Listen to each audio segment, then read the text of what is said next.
I'm now live. Let's see. Let's see if that's actually true.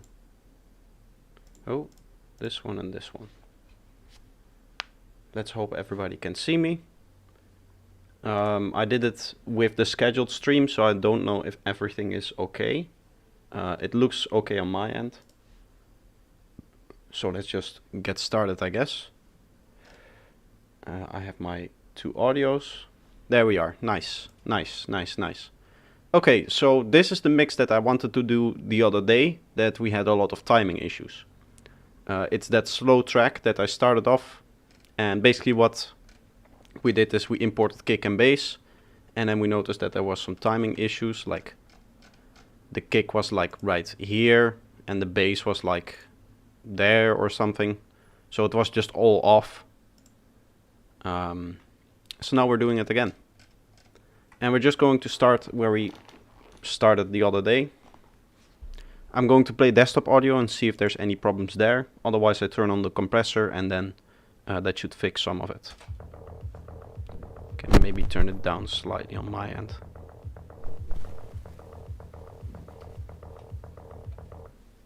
It's actually not giving me desktop audio. That's a problem.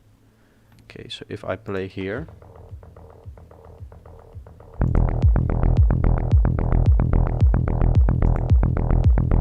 that should now give you guys desktop audio. So that should hopefully help. Okay.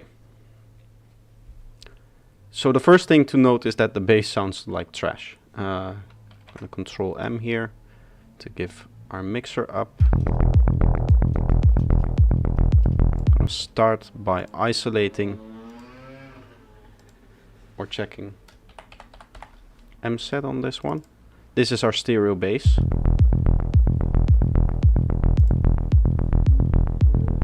If I turn this back up,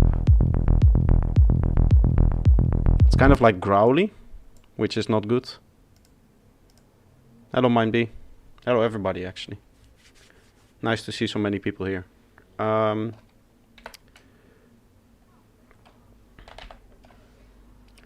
Want to look at this waveform. Yeah, you can see it's kind of a mess. So I'm going to see if I can make it a bit more plucky.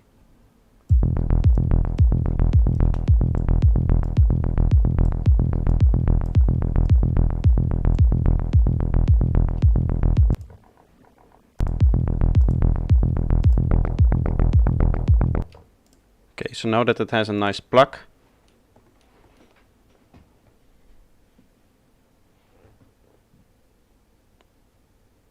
this is a layer, yes, this.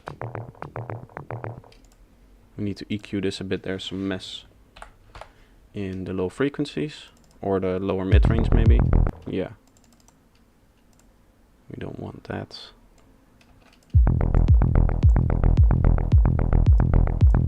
Let's go for 36 dB per octave here.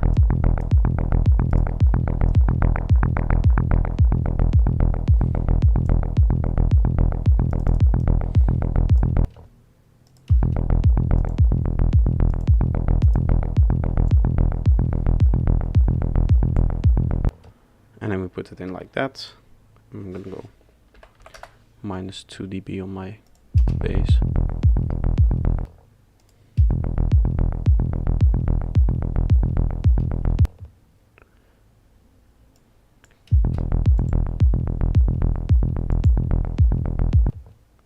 I guess we can do a little bit of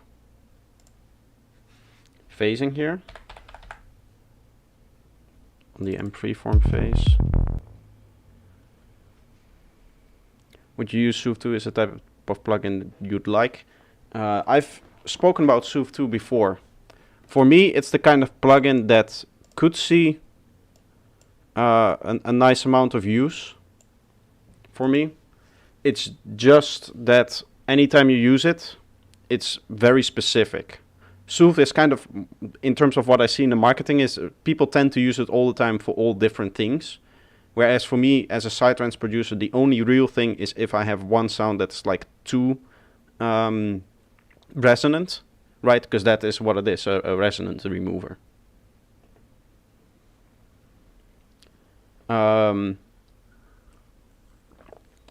So for me, the resonant removal, I can do that in the sound design, right? So I don't think it's really necessary. I've had a situation a few times, I guess, where it would have been useful, but it's fairly minimal. It is very specific in what it does, but I don't see myself using that a lot, to be honest. Oh, wrong one, size scope. There we are. What we're doing now is introducing the phasing here. Look at what happens at the waveform. This has nothing to do with layers in phase or kick and bass in phase with your kick itself, stuff like that. We're just doing the phasing in between harmonics here. And the goal is to kind of squash the waveform a little bit. Okay, you can see we get different amplitudes for different phase levels.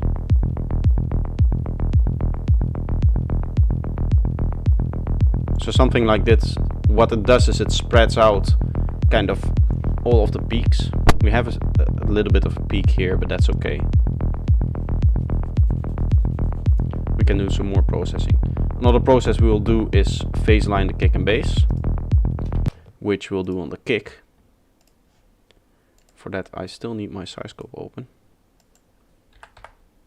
And we're going to use a normal EQ, and we're going to make use of the fact that EQs shift phase. So I want this below.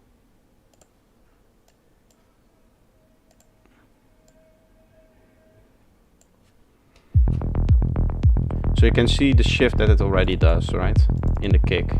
Do you see the kick waveform changing? If I move that up more, we get something like that. And then next up, this on beat, the one that sits with the kick, goes down a bit.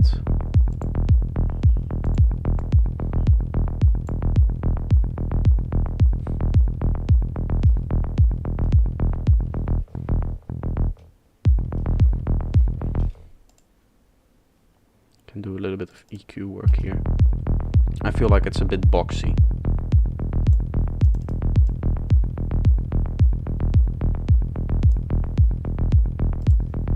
Same as the kick. The kick feels like it doesn't really have a lot of high end for me. I need to turn up the volume a bit.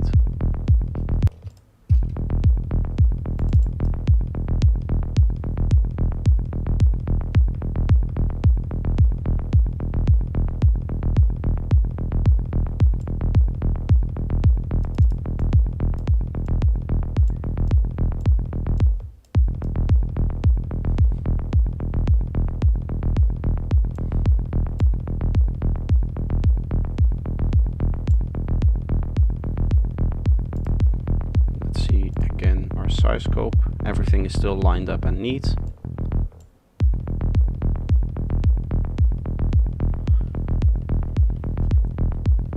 Although what we could try is flipping the phase of this, which I do item properties here somewhere.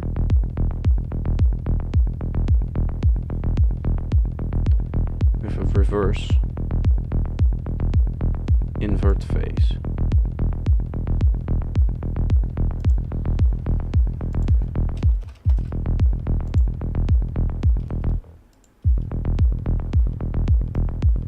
Okay, so that inverts the phase. Now I want to copy over this one here.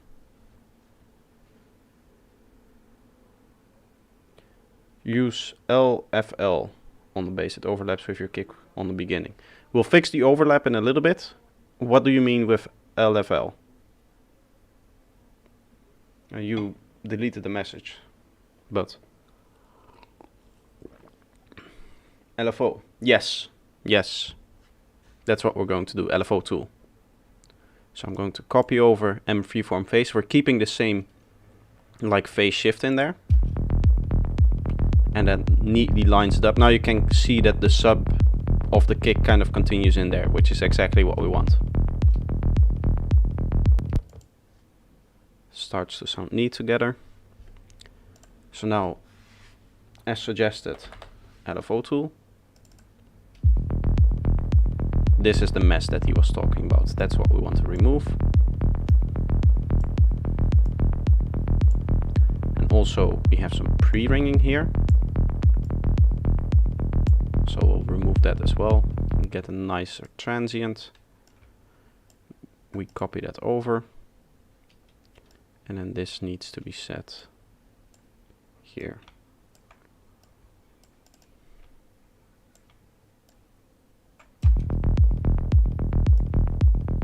Again, to remove any residue from the phasing.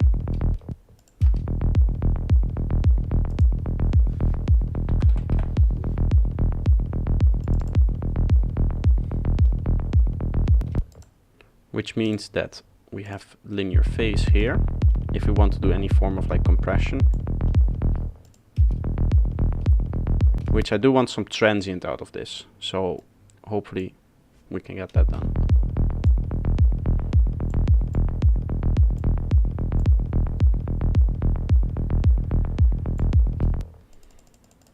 I don't want to target the first click, basically, which we're still doing.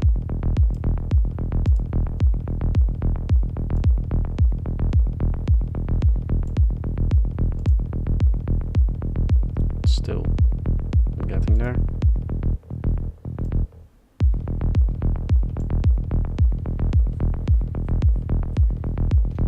Maybe a better way is to use a transient shaper then.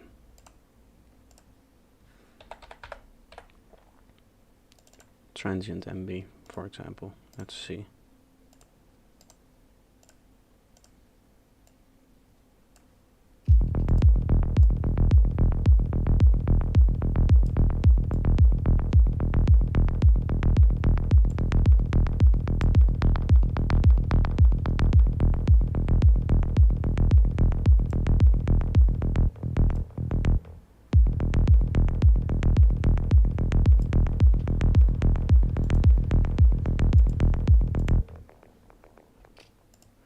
Maybe this should not have a first transient as well, like that transient there.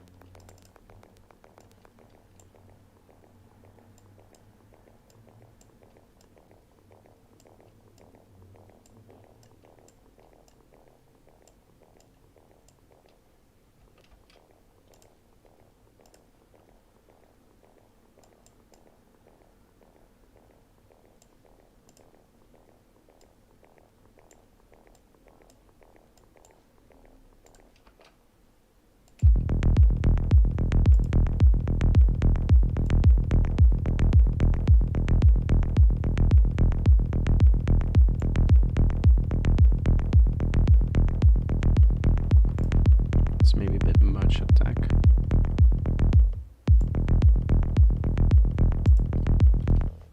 Something like that, maybe.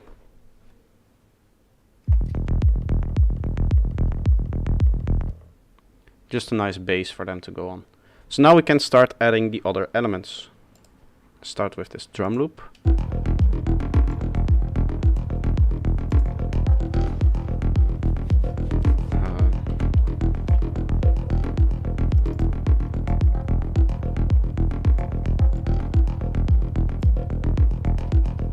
Like to have a little bit of punch on this.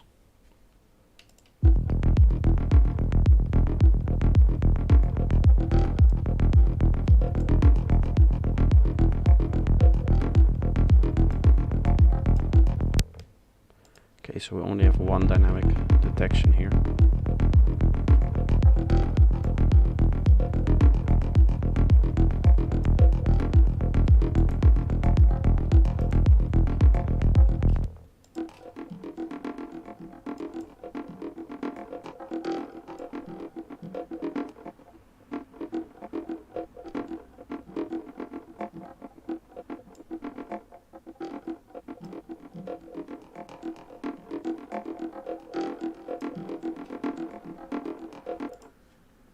Just kind of get like that nice closing gate effect. It just does a little bit and then we compress it.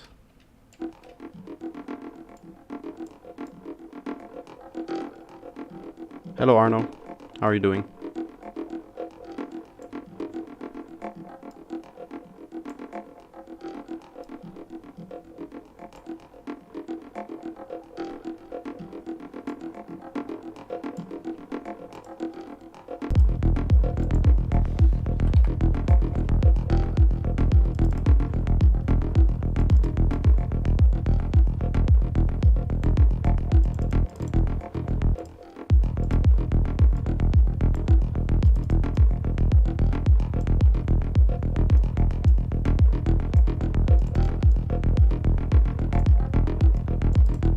Actually, that's like the 60 dB low pass thing.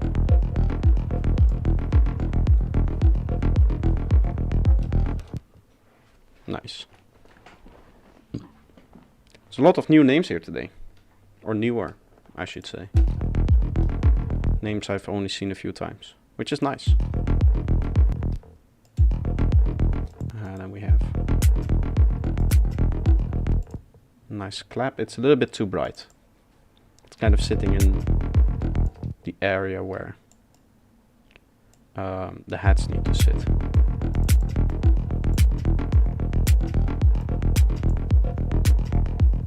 So we just kind of shift it downwards with this EQ cut and boost together.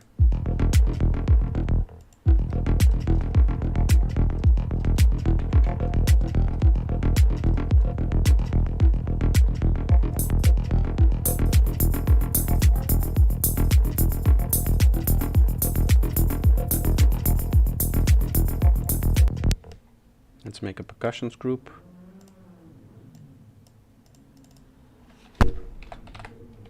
Wait.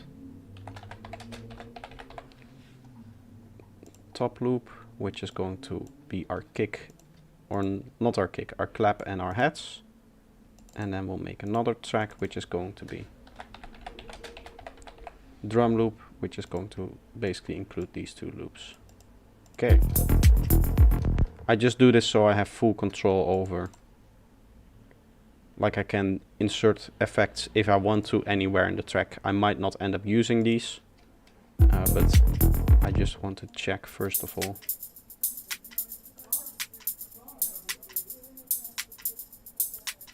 I think that means that the hats are a little bit strong still. Maybe it's the open hat. Oh.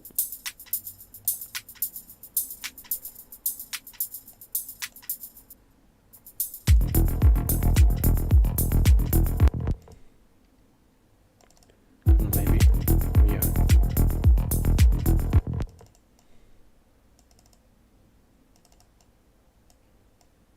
Kind of shift their energy a little bit here.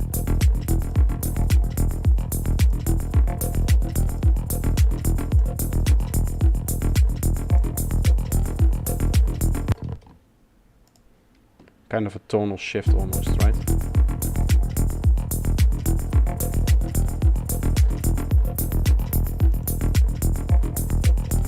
Maybe it's a little bit too much. You can tone your effects with the dry wet in the equalizer, which is nice.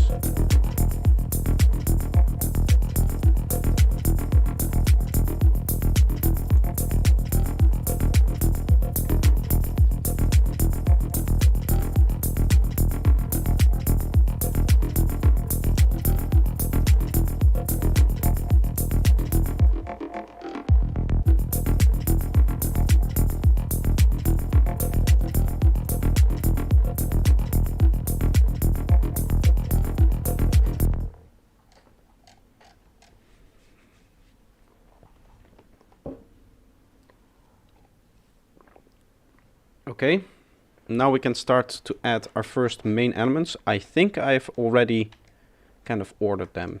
It does look to me like main elements are at like the start here. Okay, I think we had a lot of trouble with this plug.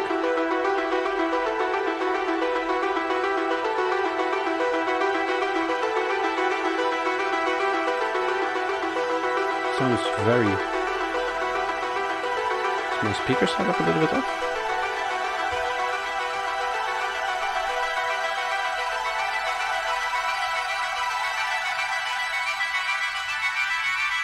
stereo field is a little bit messed, I think.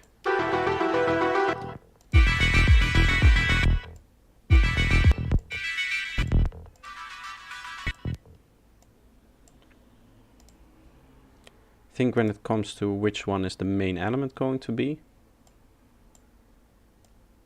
I think it will be this bottom one, but we kind of need to flatten out this part of the waveform. Can I select it? Can I? Yeah, this bit. So I guess we can either do input volume, just like up and down the volume a bit. Do I have this anywhere else? No. I guess we could use that. And then this top one will compress. Let's start with that. And we're going for some precision compression here, not something very gluey. We'll do the gluing on the group. It should just shoot up in volume. Yeah. Okay, so we can detect it here.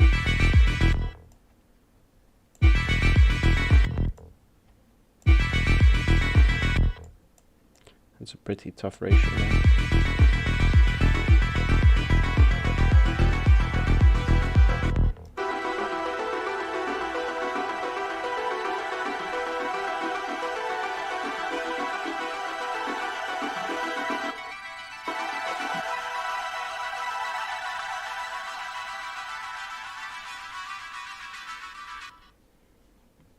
Okay. That's gonna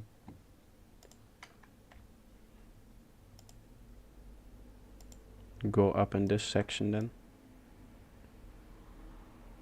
By like 3 dB.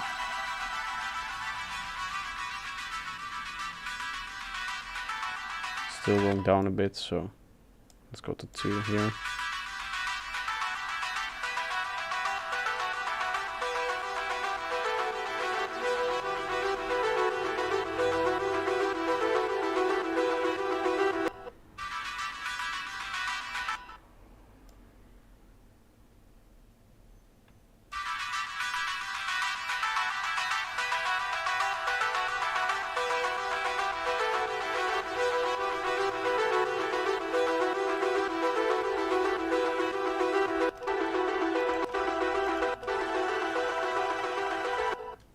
Here there's a little bit too much brightness on it, I would say. Like the reverb, the bright reverb.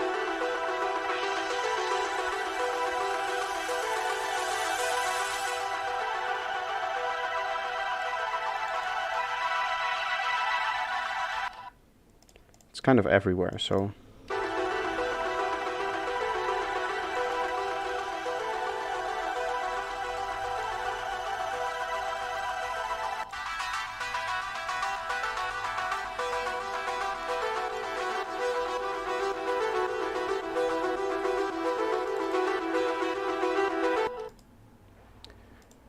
If I wanted to remove all of that reverb there, I don't know if I want to, until I have the rest of the track in there. We don't really have the context. If I want to, I'll have to go into the other projects to actually do that. So for now I want to do a bit of gluing here. So just to glue them together, we'll compress them.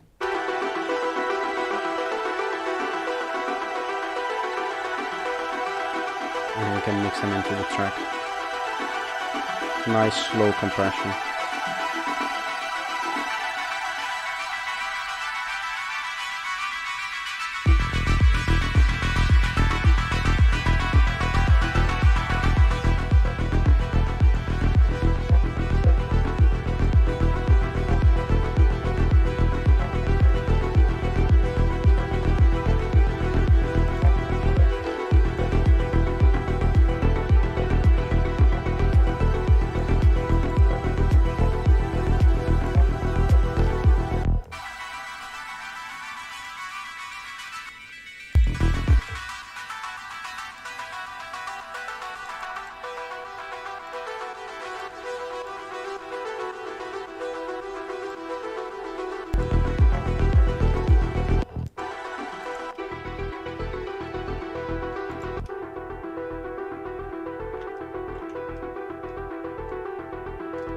Nice. Okay, so this then builds up into the next bit.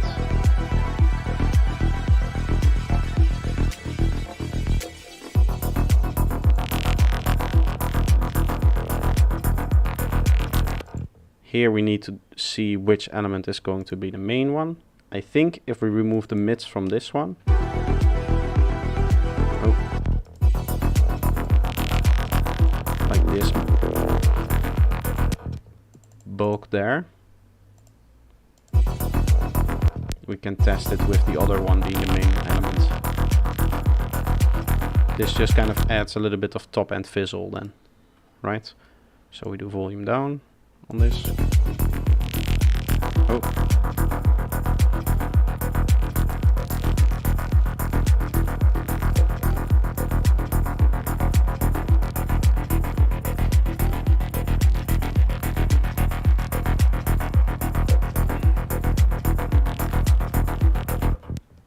We have another backing element here, which now isn't a backing element, but we'll just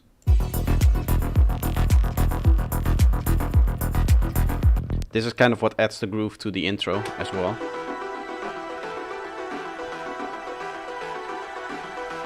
Might be nice to have it a little bit louder.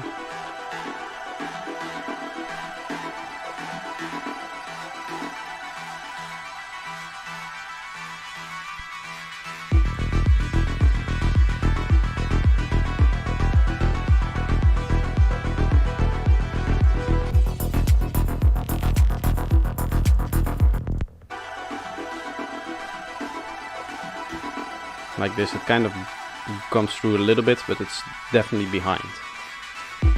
We have another element, apparently. This is starting to become a little bit problematic in terms of spacing. This again would be a low element. Let's again remove the mid-range here. The reason why I do that is I just want the cleaner mid-range from one element rather than all of them kind of combining. We're 10 people, nice. A lot of people showing up. Smash the like button, yes.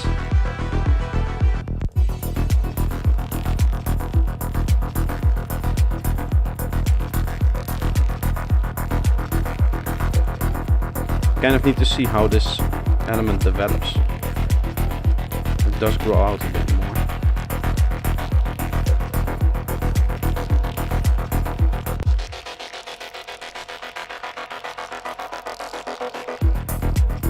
Which DAW is this? This is Reaper.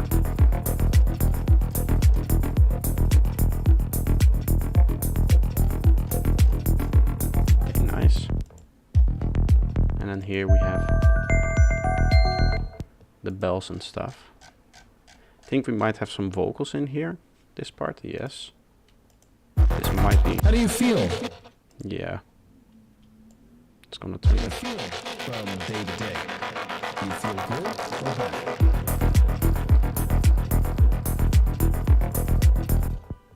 That was just an accident. How do you feel from day? That's a bit messy there. I heard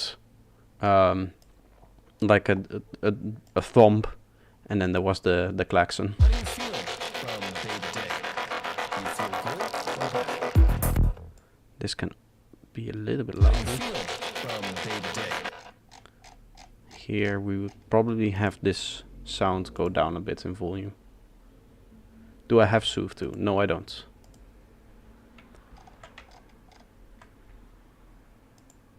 I just finished the rant on Soothe 2. Please don't let me do it again. Don't make me do it again, I would say.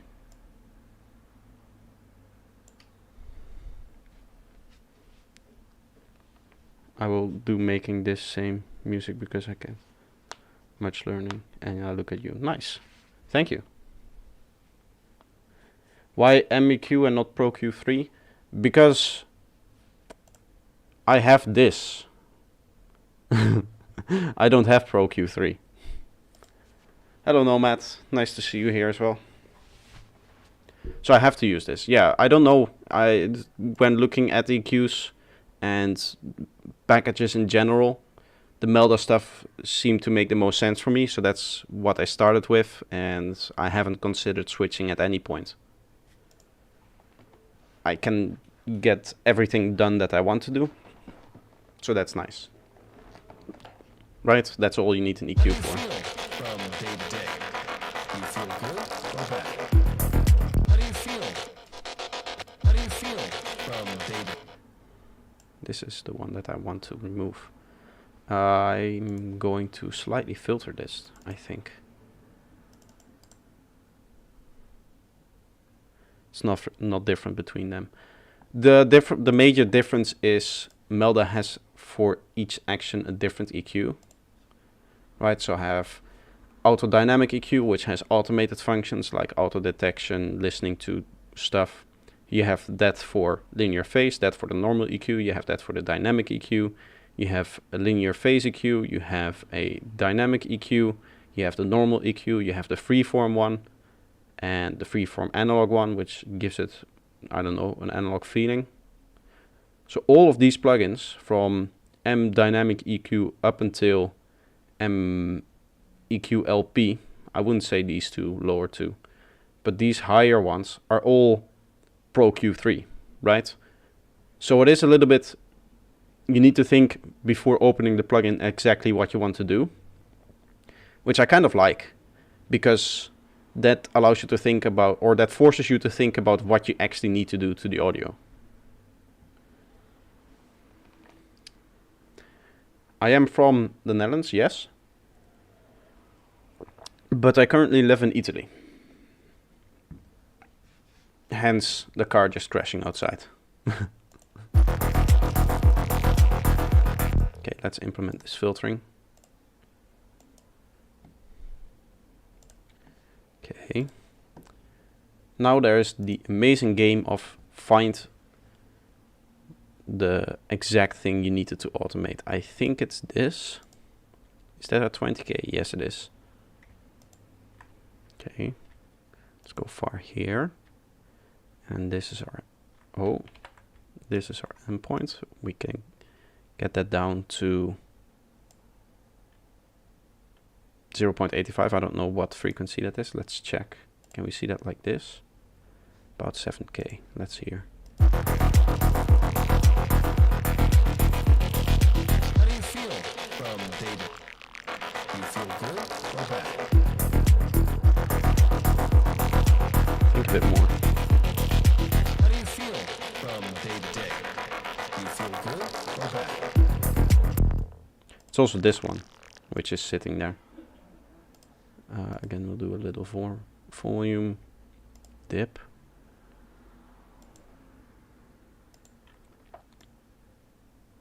Few dB, let's say 5. How do you feel from day to day? Do you feel good or bad? Still feel like this element is just completely clogging up the mix here. How do you feel from day to day? Do you feel good or bad? It's also the acid thing. Maybe we can turn this down a bit. If this is a problem, yeah, we can compress this, because it's a lot louder at the end here. How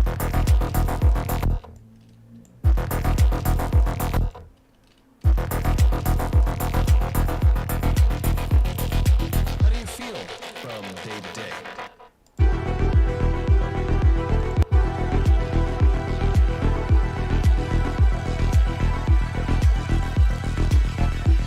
That's just going to turn the volume down where we want it to be.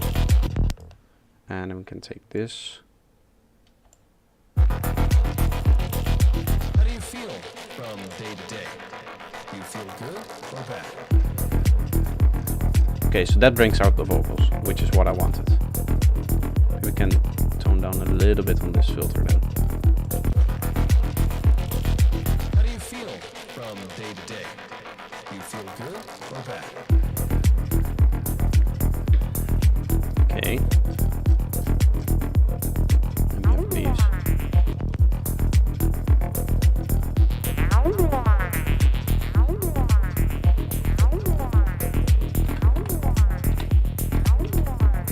I do really like these squelches. Nice long delay. It is a little bit too stereo.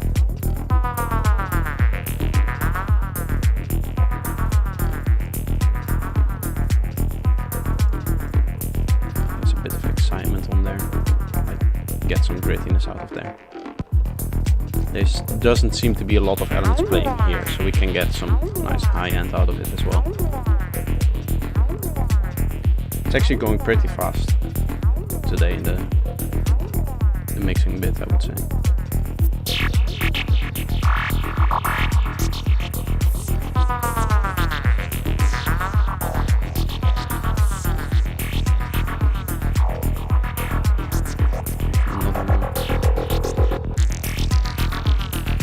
This would be another backing synth.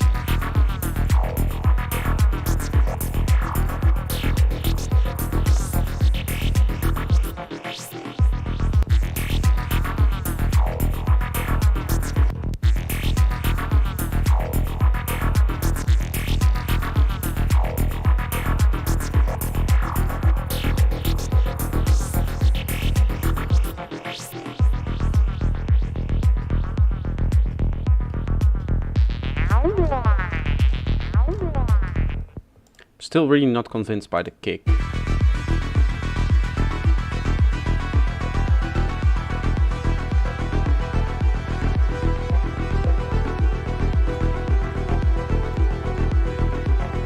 think that's a bit better, at least for me. Remove some of the punch and just give it a little bit of extra depth. To me that sounds a lot nicer.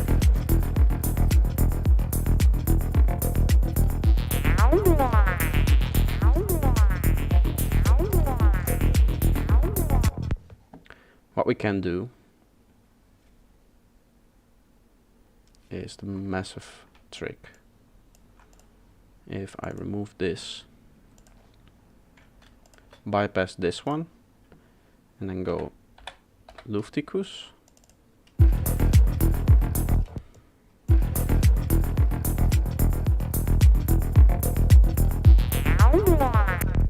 These might be just the wrong frequencies that I want.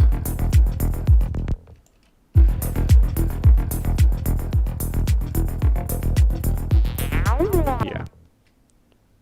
Hello Klaus, nice to see you. These are the wrong frequencies. Maybe the turbo EQ has some. I want to get kind of like that Pultec action going. This thing, which is, or the passive. Do I want a passive?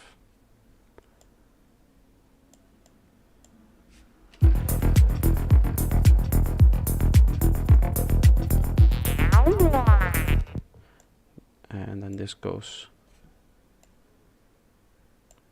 I guess here. Let's see. I would need to see which frequency this is in. That's 100 Hertz.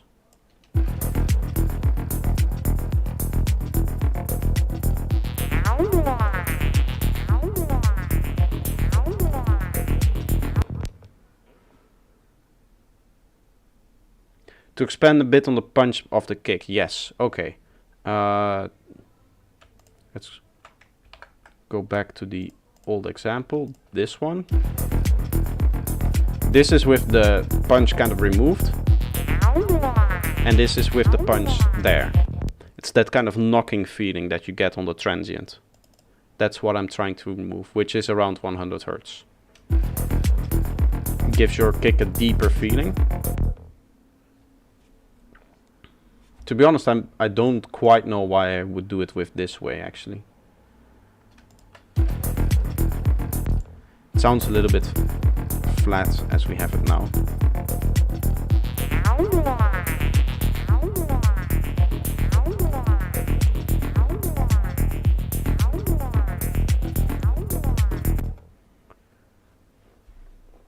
So even though this may say like plus 8 dB, or maybe we can go even plus 12, this is a passive, so these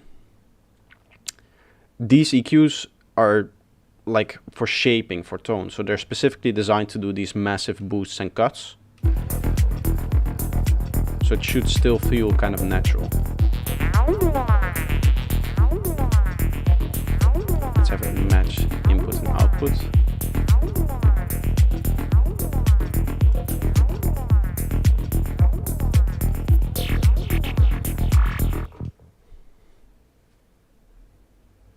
The transient of the kick doesn't have 100 Hertz, it's at the end of the body. It is this area. It's right after the transient. It's kind of like, can I select here somewhere? No. Right here. So this is the transient of the kick. I can make this bigger. It should be right about there-ish. This is already like the 40 Hertz or 45 or wherever this kick ends. This is already very close, so this might be like 60, 70 Hertz, and then this should be the 100 Hertz area-ish, I would say. But you're correct in saying that it's not a transient exactly that has 100 Hertz. I don't know, I just like this standard EQ curve a lot more. It sounds a lot less boxy. So it's the end of transient, beginning of the body, yes. It's the oomph of the kick, kind of. That's how it's described. It's not the transient, not the sub-chest feeling of the kick, but it's kind of the bass that you still hear in your ears, basically. Right? Not the one that you feel in your chest. I just like the digital EQ more, I would say. I know Pultec is kind of known for this kind of stuff, but the massive isn't doing it for me. Maybe we can get some nicer sounds out of the Pultec here. If we just gain like 45.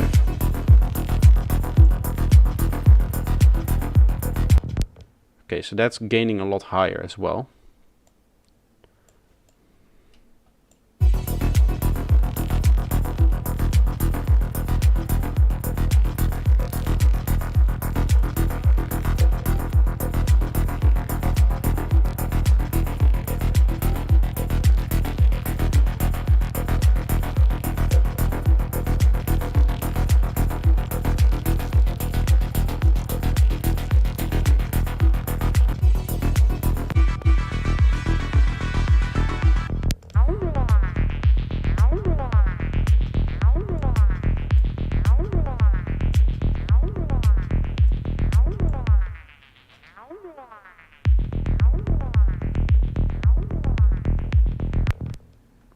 Don't know if I like that more.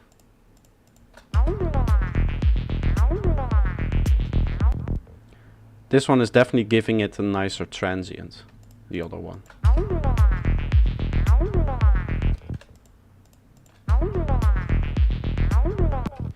But it doesn't sound like the low end is doing what I want it to do. So let's not fuck around too much with the low end. Let's just use this for this 200 Hertz boost.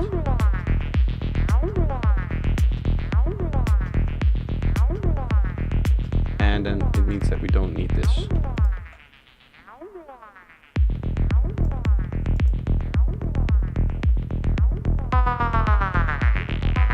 If you tune your kick, you're only tuning the body or the transient too. Only the body. But even then, I wouldn't argue that you're tuning the body of your kick to a certain key. At least not in psytrance. I don't know. If you make a different genre, then it might make sense. For me, I tune the kick on punchiness. So I use the pitch to determine kind of where I want the punchy region of the kick to be. And also kind of the punchiness not only in the areas that I talked about before, but also I'm looking at the wrong camera. I've started using my video camera, my recording camera as stream camera as well. I finally got that set up all correctly, I hope. But still, yeah, the punch of the sub, basically, I tune that to the frequency that I want it to. Not necessarily to a specific key, right? I use my kick and my bass relationship to determine kind of where it needs to be. And for tuning, use the frequency shifter by kilohertz, and then tune one kick and resample, because this relies on all pass filters, so it's like not stable. It's not linear, which means that every time it plays a kick, it's going to sound different. Don't leave this on your kick chain in your final export.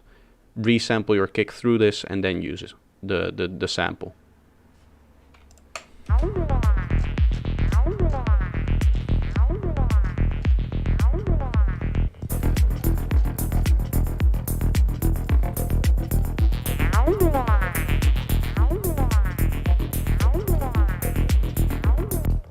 Percussions might be a bit loud there in that higher end, which is more noticeable if there is no other elements. Like right here, it should also give us more stuff happening here, right? Still, it's a little bit high.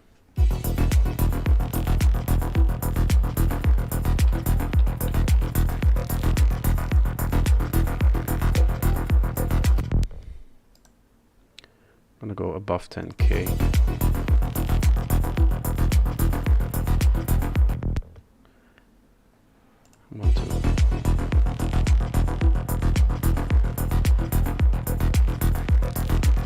Use the gates to give it a bit of swing.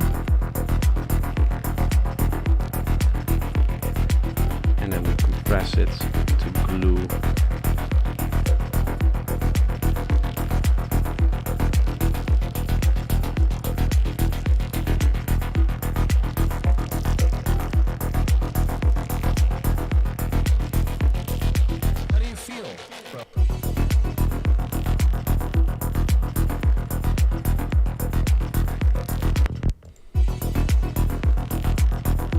Still a little bit loud, the high end, but it feels more in control already, which obviously with the amount of gain reduction that we're doing.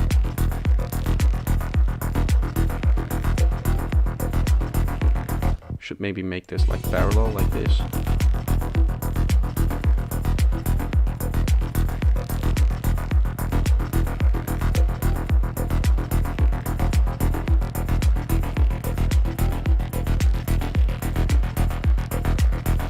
That's kind of where I want it. Just a little bump there, not too crazy. Maybe a little bit more.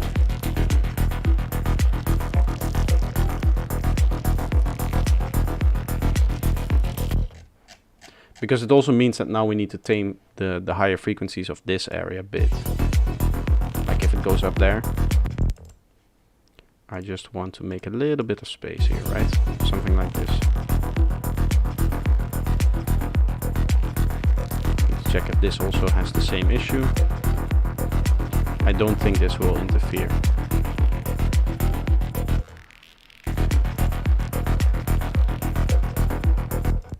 Can do the same kind of thing here, although this is more of a background sound, so it doesn't really matter. That's also one of the reasons why it's easier to remove all the high end. Being a background sound, it doesn't have to come through.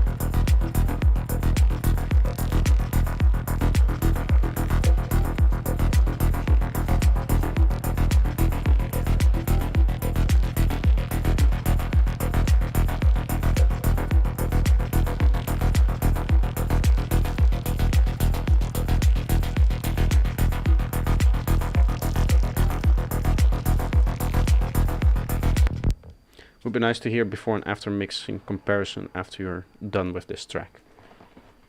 What I can do is give you before and after mastered versions, because I have mastered references of these tracks, which obviously they are a little bit louder.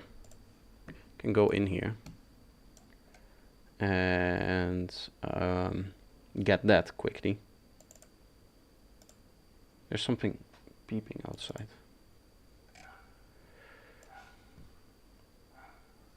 Or do I have a mixed version? I might have a mixed version. No master. Yes.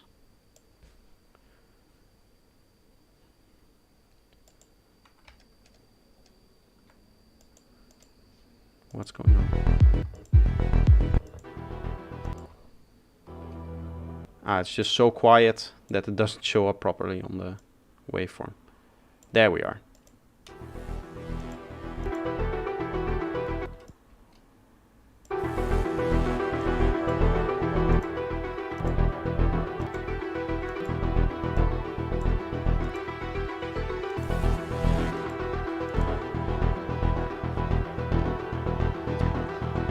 Where I'm from.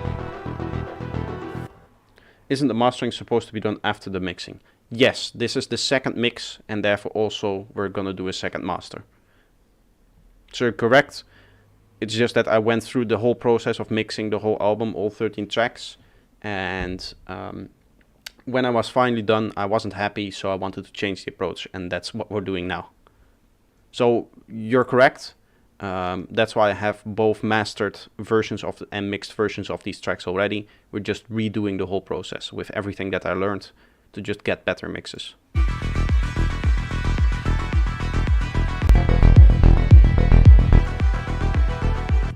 Like, listen to the difference in depth between these kicks. Obviously this one is a bit loud.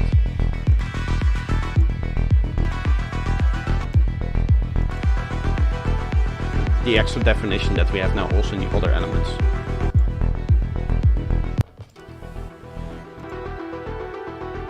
We have that pluck nicer in there, a bit louder.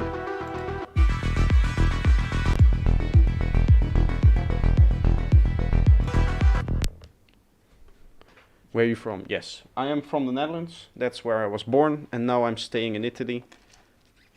Or live, actually. Because it's been 9 years.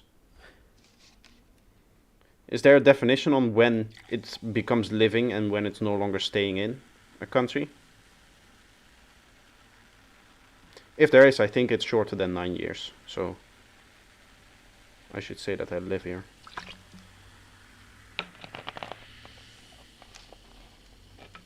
I hope you like that little Pepsi ASMR of me pouring a drink right next to my microphone.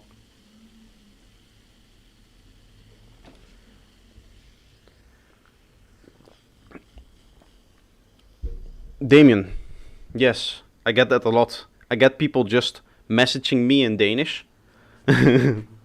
I've like literally had people start conversations in Danish with me, like in DMs and stuff like that. I won't spoil any names, but a Danish psytrance artist approached me for like a project, and then he just started in Danish. I still have a Dutch accent.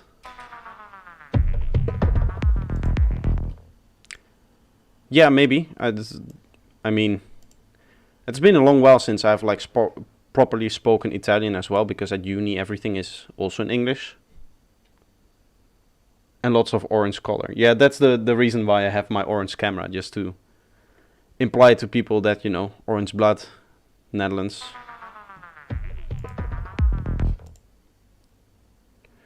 See, maybe we can give this also a bit more dynamics here. We have 3 transients that we can target there, right? Actually, I should use the gate. What am I doing?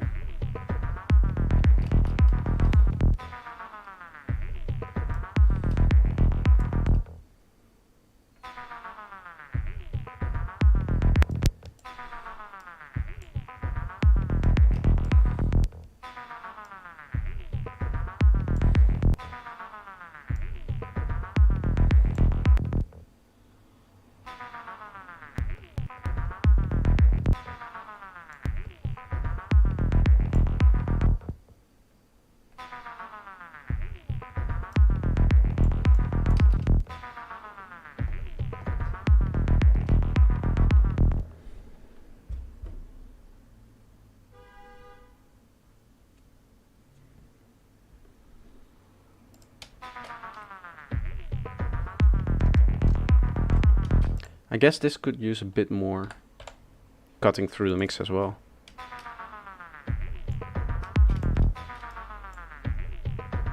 Like a little less focus on the like sub. Also, this low end is a bit of a mess, which, I mean, we could tune this too. What key is this track in again? Do I have the key written somewhere?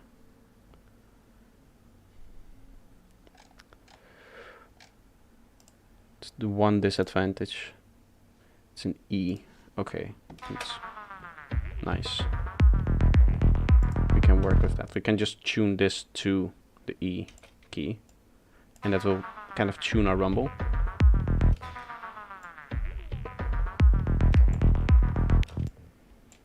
Nope.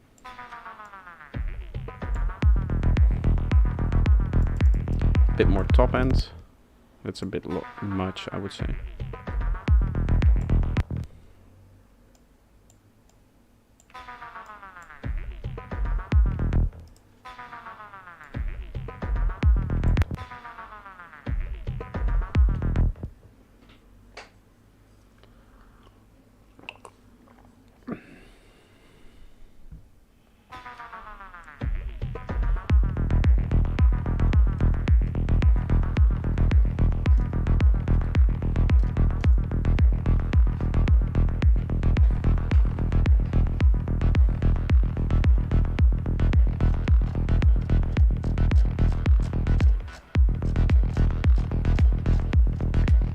To start adding these are kind of like the main ambient sounds in the track.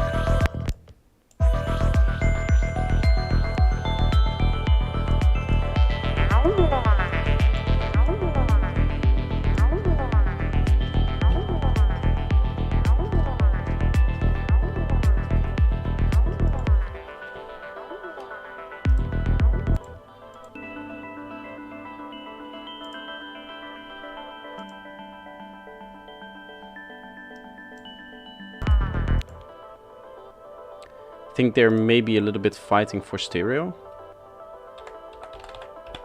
The stereo processor should help. We can make this sound a bit more mono, and I make the bells more stereo. Like really push them out to the sides.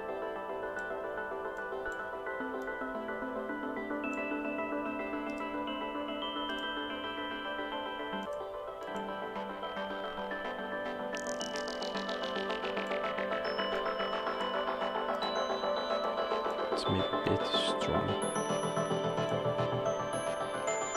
Is this Reaper? Yes.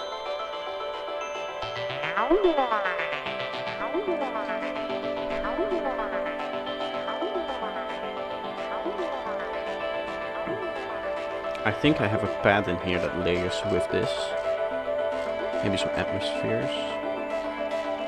Okay, we have a few different things. We have the choir.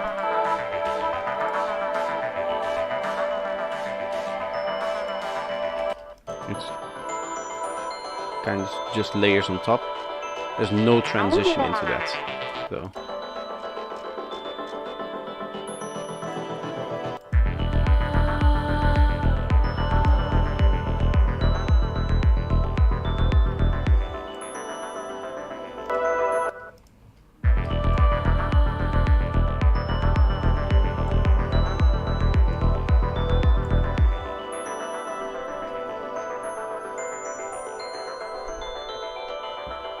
Didn't find out how to lengthen the mixer? No. I know I can set up however I want it in like individual parts, like this one, right? I can make this one longer, but I don't know how to set up a default. I think it just defaults to whatever this setting is.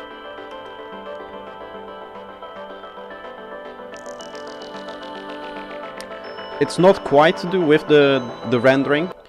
I do my mixes in Reaper. And the reason for that is it gives me A, a change of mind, and B, it allows me to import a lot of WAV files and not have to worry about anything in the production, right? So that's the main reason why I switch over to audio format only Reaper mixing, right? Audio exports of all of my instruments, is because then I cannot easily go back into the production and become a producer again. I am now officially like a mix engineer at that point. So it's a mindset thing. The other thing is Ableton.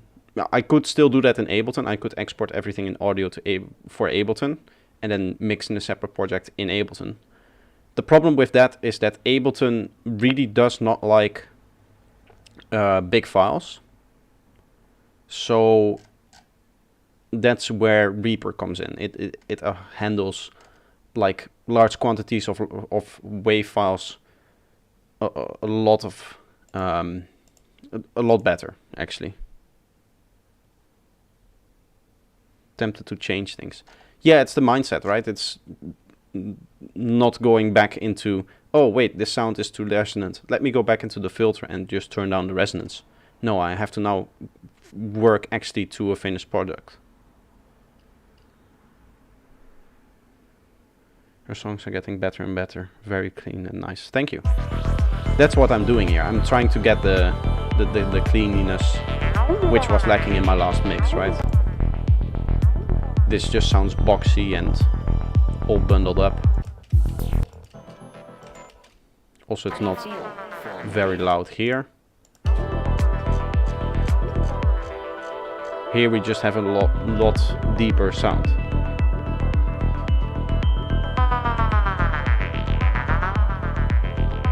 Vote for Bolsonaro just entered the chat with Fruity Loops is the best DAW since the dawn of DAWs. That cannot be true because Fruity Loops was not the first DAW. So there must be a DAW that was better before Fruity Loops was invented. I expected nothing more of somebody who is named Vote for Bolsonaro.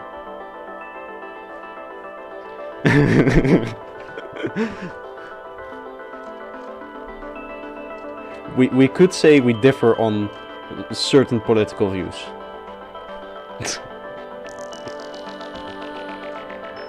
Nah, if FL Studio works for you, then that's fine. Let's see. I guess the next elements would be these stabs. Which, yeah, we kind of want to brighten up, I think.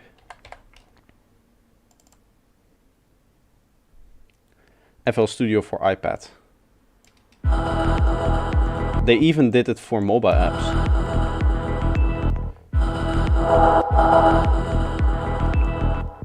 I kind of just want to get rid of all of that. Let's make a low shelf. This is already a low shelf. Ah, yeah.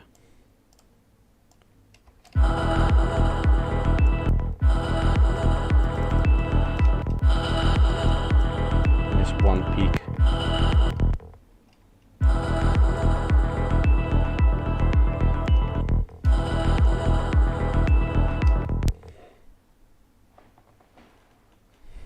You guys clearly have no taste for DAWs. I've worked with FL Studio.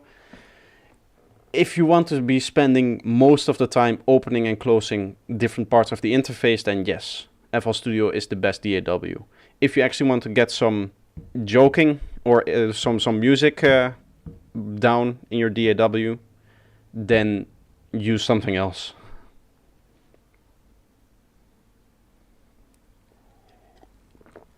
You wish you had Growspeed in Ableton. Can't you just buy the VST for Growspeed? You can for Harmor. For the longest time I've thought of buying Harmor because I will say this about FL. As far as instruments goes, you are right. Bolsonaro is right. There's no DAW that offers quite the selection of instruments in terms of depth that you have than FL. Like Harmor is, I think, I would say more complex than Faceplant, right? Which is the most complex synth that I have, apart from maybe Sound Factory, which is a whole different beast. I haven't really gone into M Sound Factory yet. Oh no, the Bitwig stands are here.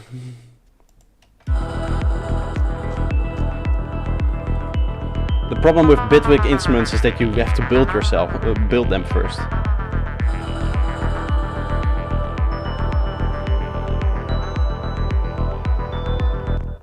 Please go for a pee break and play the song from the start. I will play the song the whole way through once I'm done mixing it. It doesn't make sense to play you the song with half of the elements missing.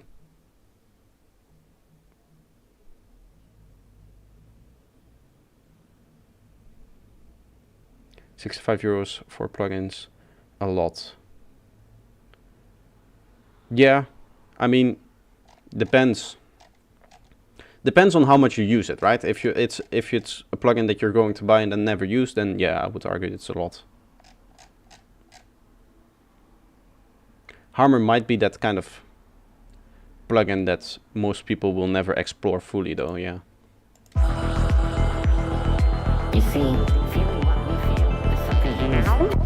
Ooh, that vocal is bad.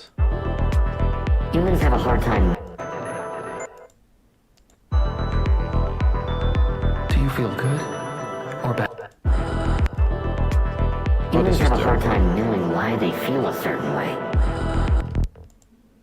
Ooh. You see, feeling Okay. Do you hear how this vocal feels like nasally and completely have a closed hard up? time knowing why. Do you feel good? Whereas this one just sounds normal. African Audio plugin Torrent Squad Assemble. Please don't pirate shit and don't promote piracy here. Had to sell my kidney so I could become a music producer. Yes. Welcome to the club. How do you feel? Neither right. Neither right. Most of the time, we just feel normal. Ooh, these vocals are terrible. Do you feel good? That just sounds terrible. These were the stories. I guess I'm gonna delete most of the vocals here. Or at least split them. So we have them in 2 separate tracks.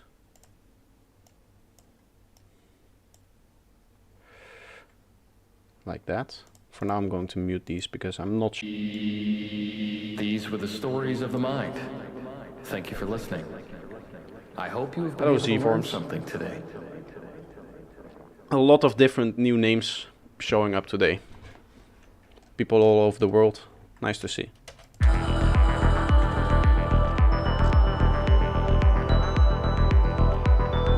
Do you feel good or bad today? Okay, so this vocal is a little bit loud. Do you feel good or bad today?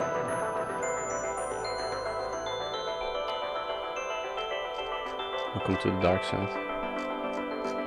Mid-side on the lows, on the Vox maybe. It does feel a little bit mono, the vocal, right? Do you feel good Like right or in the bad middle. today? I don't know if I want that. But then I would be processing it normally.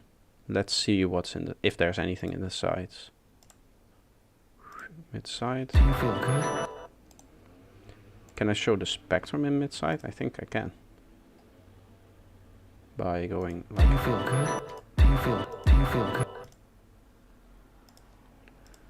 wait. Do you feel good or bad today?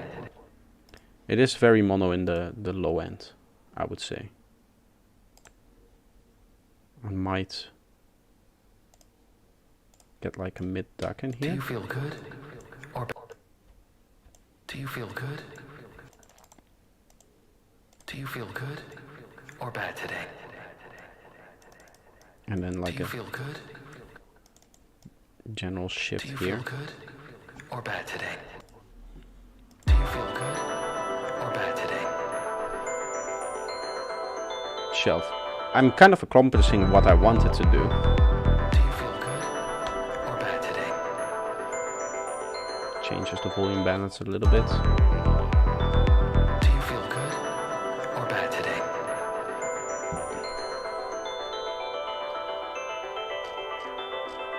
Nice.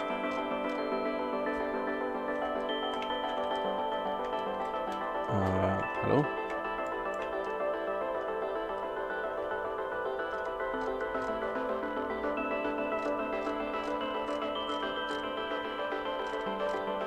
I kind of like that we're closing out the track with a track that has very few vocals.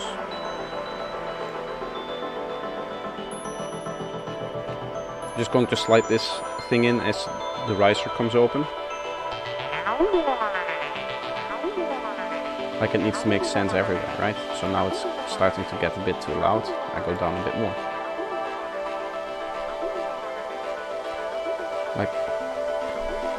first one was Reason, then Cubase, now Ableton.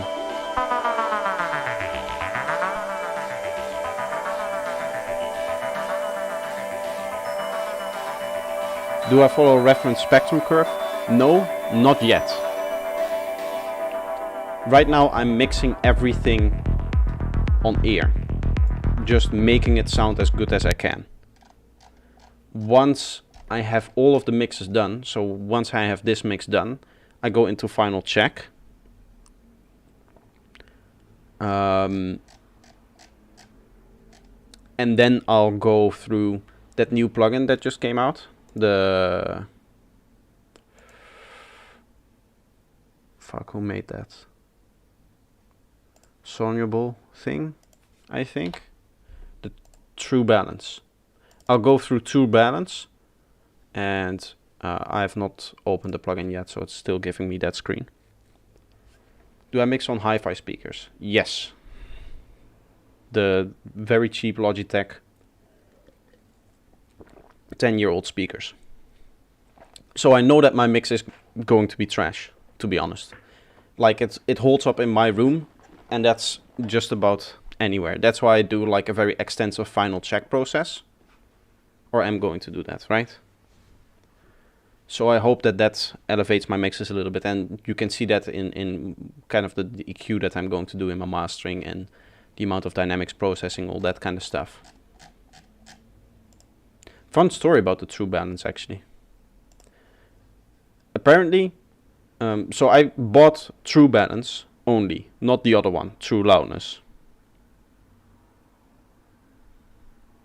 Mixing on Logitech equals your mix is going to bang on festival speakers. It isn't.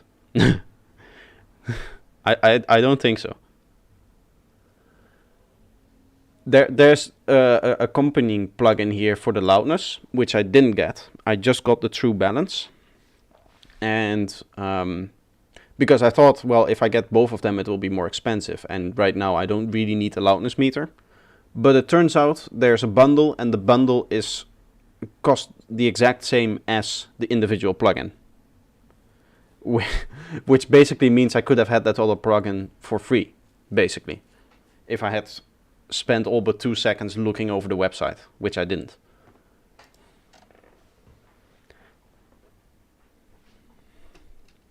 I think it will. Well, yeah, no, for the speakers and stuff like that, it's going to depend a lot on my room. And I mean, it's not the best room out there. But I do hope that I can get some decent mixes out of them, right? I know them. I've been in this room in the same setup for almost a year now. Actually, in January will be a year. So learning your speakers definitely helps. Make sure to set True Balance to sensitive, because otherwise it doesn't work. How can I get out of this? I'll figure out True Balance later. Let's not worry about it now. We're mixing.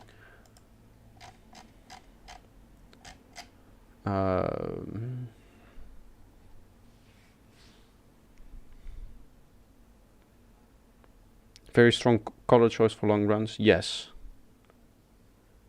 Take the tour. Okay.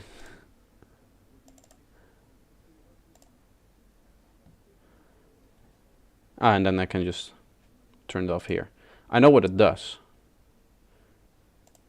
Please don't use my data. So this just analyzes your curve, right? I have it set not even on the master. Maybe that's a good idea.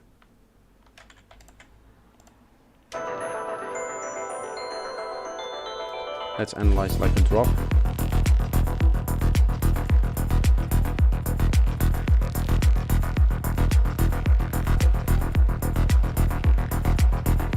How do I work the mid-side image?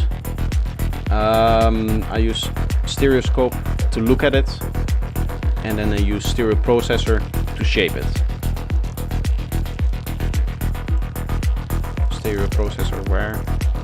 Stereo processor, this plugin. You can also use Ozone Imager, which is the same thing. You have 4 bands and you can set the width of each individual band.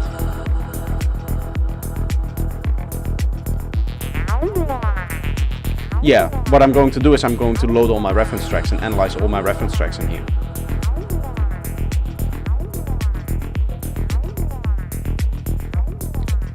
Do I use New York compression? Kind of. Depends on how you see New York compression. There's two schools of thoughts for New York compression. You have the standard dynamics, like user dynamics, set whatever compression you want, and then set the dry wet. I use this, like parallel compression, right? A little bit of the compressed signal going in there, and then you smash the signal with very heavy compression. That's kind of the standard New York compression. What people say is true New York compression is if you do EQs before and after, where you kind of like boost like this. This one goes before it, and then you copy it over and you make the same cut. So this is plus 13, we go minus 13. This is plus 13, we go minus 13. This is generally speaking like, or maybe it's the other way around. Maybe you want to have them react more to the mid frequencies. I'm not entirely sure, but you use these kind of curves to kind of make it either less sensitive to this area, or if you switch them around, more sensitive to the area. I don't know which one is which, but that's also what they call New York compression. I never use that. I just use dry wet compression. That plugin is just a copy of Isotope Tonal Balance. Yeah, there's probably a few differences in here, but it's basically the same thing. Yeah.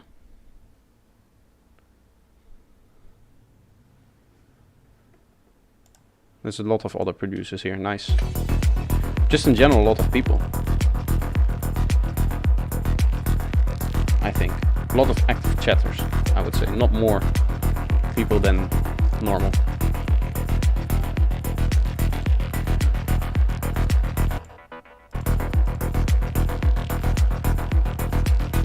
This sound is nice and dynamic, I like that. You kind of just blend it in like this and you don't have to do a lot more. How do you feel from day to day? You feel good or bad? Maybe the vocal steps are still a little bit loud. I never set the volume for them, that's why. I do want them to be nice and upfront.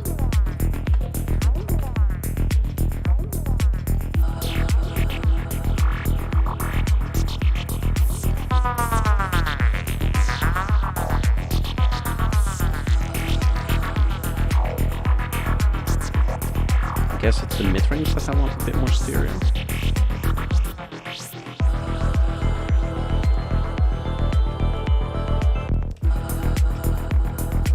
Yeah, I like that. We get a nice stereo feel there from that.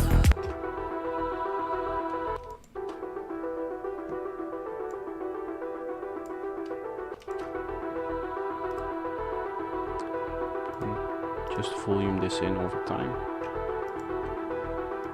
This is a loop anyway, so we can just make like something like that. Turn it up a bit more, that means that it has some more presence in here.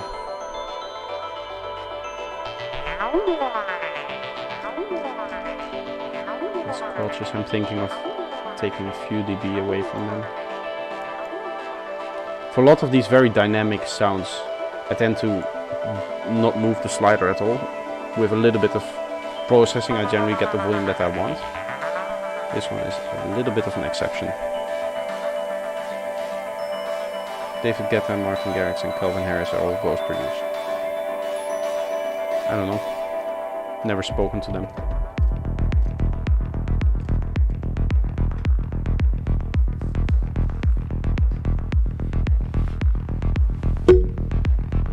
Are you that Ghost producer then?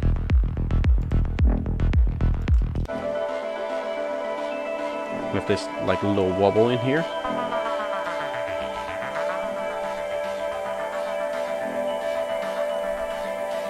Sounds better than techno and pop music.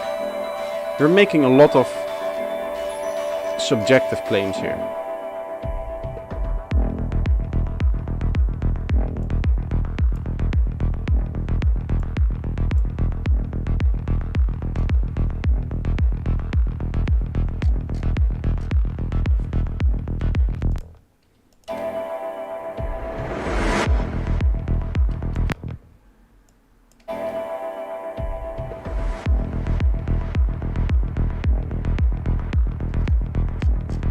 little like washing in. We need 2 more leads to add. This mix is going very, very quick, by the way. We have 1 more drum crash, which again should just be like simple volume down.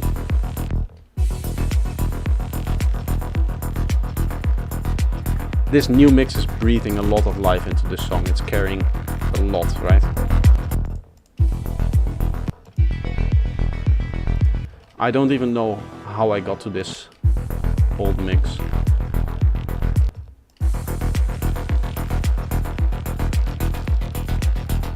I would say maybe the click on the bass might be a tad bit much.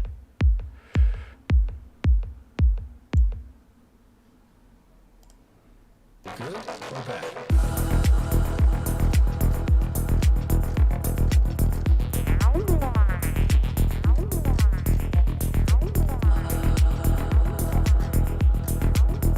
Still getting a lot of... Maybe just like a little bit like this. It's kind of a funny shape for an EQ, I know. I was hoping that the output would shift it upwards, but that doesn't work.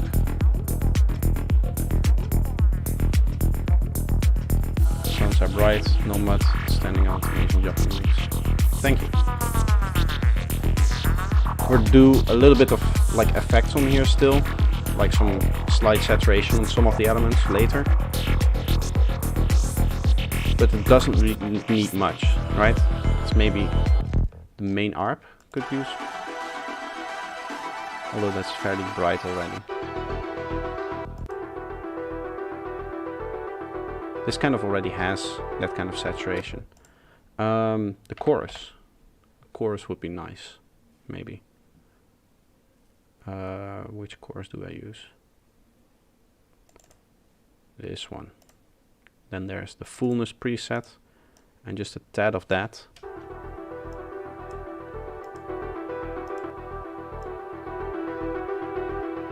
Make sure that you compensate. Melda has some of the nicest or some of the best metering in the business. Like this panel here, it's very nice. And then it has history graph as well if you want it. You can set speed however you want it.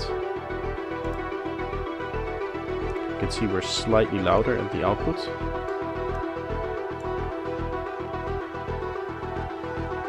I only wish that we had numbers here as well.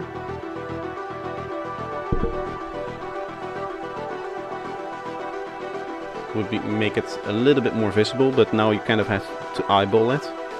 Or maybe if you could remove the side bit. Use many things from them. Yes, this best plugins on the market.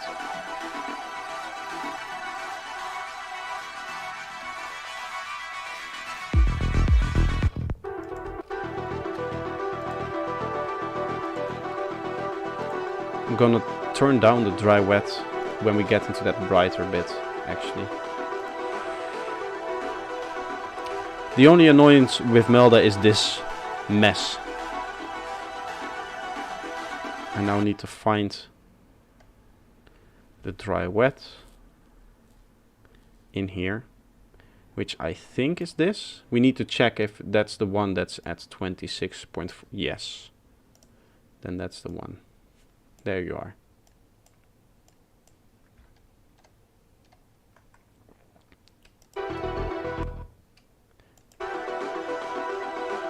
Here it's already starting to annoy me. So from here we'll just go down.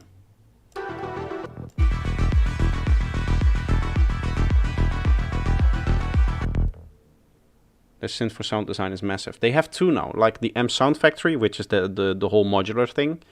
And then there is M Power Synth.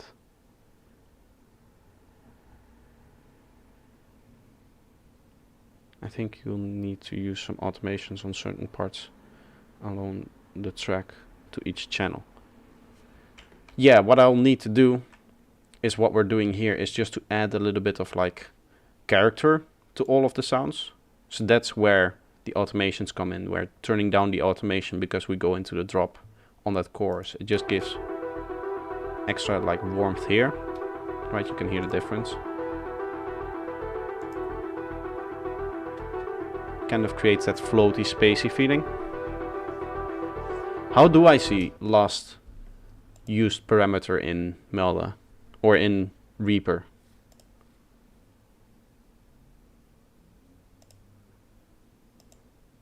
Okay, that will just open up all of the active ones there, I think. Like in this list, if I want to, I mean, I can filter it obviously, but how can I see the last used plugin or parameter within the plugin? If I move this saturation and I now want to automate it, this saturation is on ARP low, for example, right? Go to ARP low to its trim.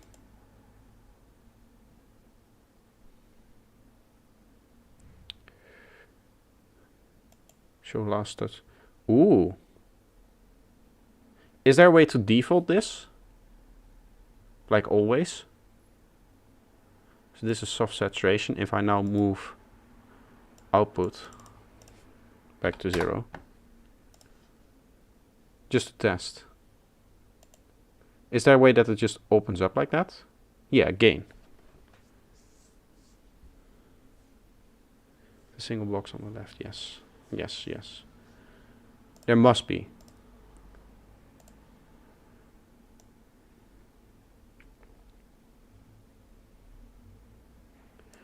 Automations.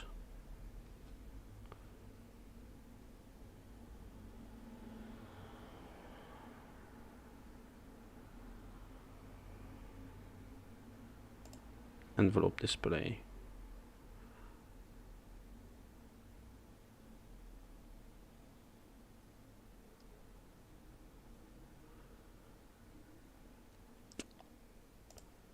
Behavior. There's so many options in this DAW. There must be an option for this. I'm just not able to find it. Which should be the tagline for Reaper. I'm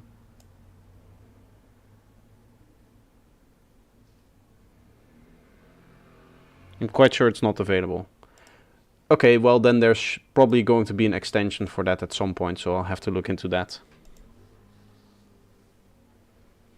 I think Ableton can handle big files after mixing after your new CPU, right? Because you were mixing on Reaper before you got a better CPU. It has nothing to do with CPU, it has to do with the way that it reads from the disk. Reaper uses some kind of black magic, because if I press play and go to my Task Manager resources, you can see Reaper isn't... Okay, it has some stuff in memory, but clearly not the several gigabytes of files that we're using here. And it uses 5-6 MB read speed. When I do this in Ableton, Ableton would go up till 30-40 read speed. It has nothing to do with the CPU, it has how fast can it read all of the files from the disk. Reaper uses some kind of dark magic for its file reading, because I can have some cases where... What the fuck? I have... Okay. I have a stack of plates, which I used, which is no longer a stack of plates. Maybe I can't move my camera because it's on my tripod. But there's some broken plates on the ground here. There it is. Well, at least I don't have to do the dishes tonight. I mean, I'm gonna need to vacuum and everything, so I might as well just continue the stream. And then RAM efficiency really excites you. I see, yes. At least it excites my plates. Yeah, so I'm gonna go vacuum later on. I mean, it's not like we're far off a finished mix. We need some effects. one pad sound, which is going to be a little bit of a task because this is like a main element. And then we have 2 more leads. And then that's all. It's again been a fairly short stream then. Maybe I'll go into production later as well. For now though, let's continue, I guess. Yeah, that was a little bit unexpected because it wasn't fairly tall. It's just like a few plates that fell. Which door will you do the master? I don't know. I called the black magic, that's why. Yeah, that must be. Reaper is sensing that I'm starting to understand it, so it throws in the curveball of throwing my plates on the floor, I guess.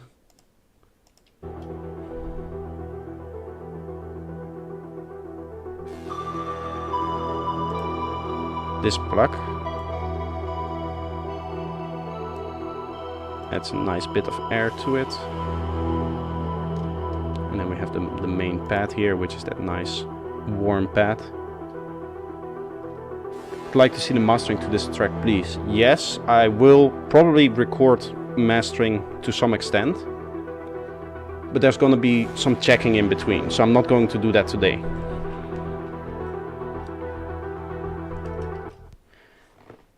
Wait, can I ask at one of my lectures when I studied sound, I should make 2 returns? Okay, but on any element? Use the delay unsynced on each with around 40 milliseconds between them. Left, the other hard right, max 25 milliseconds delay on both. That's just going to be the Haas effect, but twice.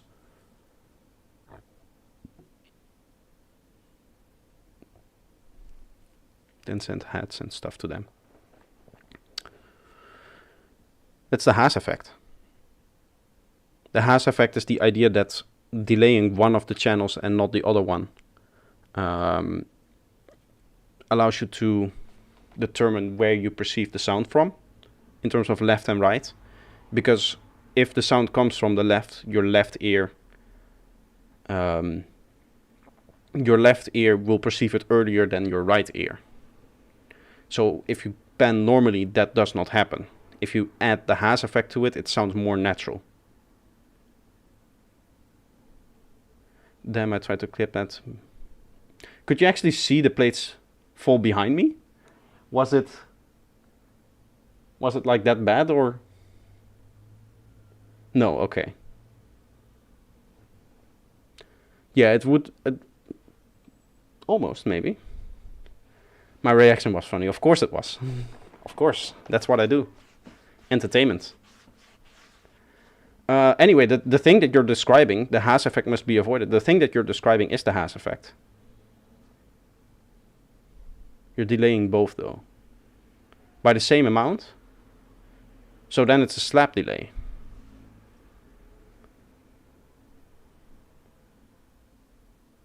Sounded like a car crash. Well, there was a car crash here earlier.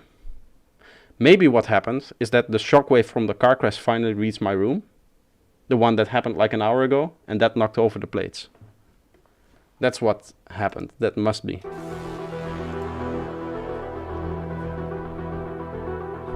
I should do this every stream. I'll end up with no plates left. I mean, I can go for another few streams. It's not that much broken. Actually, yeah. It's more than I thought. Maybe like 5-6 plates are broken. I had a pretty big stack. I was gonna do the dishes after this. But I'm saving myself the trouble of a few dishes here. I want to give this a little bit of extra warmth by just kind of pushing these down. Glue them for next time. Funny story about gluing plates. I used to work on a campsite, and I was I was the cook because that's kind of what I did.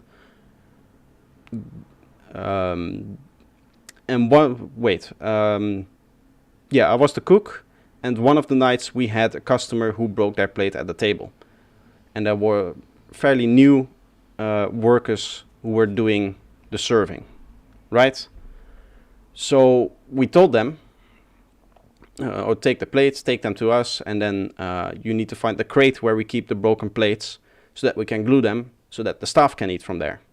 Right, because I used to live on the campsite there. If you were working there, they would give you a bed. They would give you like a small tent, and you could sleep there so that you didn't have to drive there. And it was also because a lot of the staff was Dutch, right, coming over from the Netherlands to Italy to work on that campsite. So obviously they had to stay somewhere. So everybody was sleeping there and also eating, and we would tell the story, okay, we glued these plates together for the staff to use. Which was a lie, right? There wasn't a crate for broken plates. But we would send people to the broken plates crate. Is this the clip?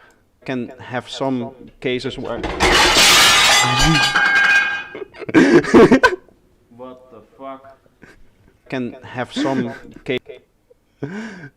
Okay, yeah. Wow. It made a lot more sound than I expected it. It's like really distorted the mic. Really adds to the effect. Nice. Sample it. I'll sample it for next time. For next production that I do. I don't think it will suit Psytrance very well. Like you're in the middle of your trip, you're floating, and suddenly very distorted sound of falling plates in the middle of the track.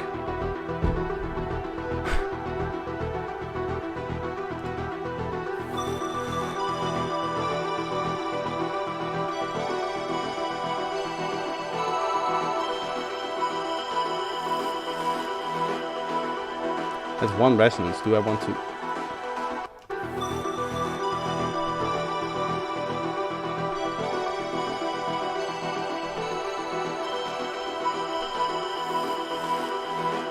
This one is clearly a lot louder than all of the other ones. So I'm going to do a slide cut on this, like 5 dB.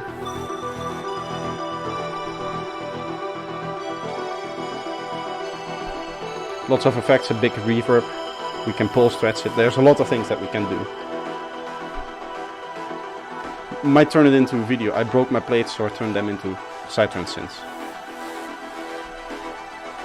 I mean, I have the clip now, so that's neat.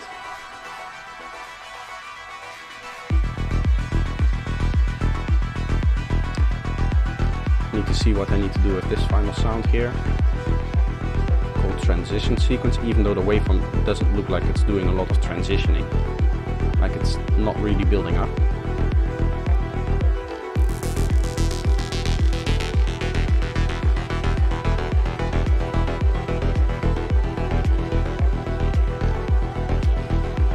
Yeah, it goes down and then back up again, I guess.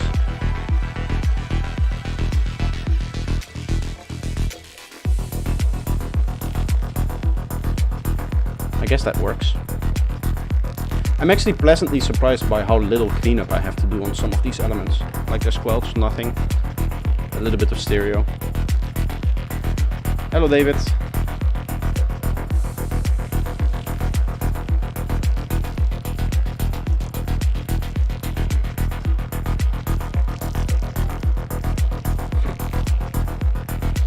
I'm just still thinking about the plates. From day to day, you feel good or bad?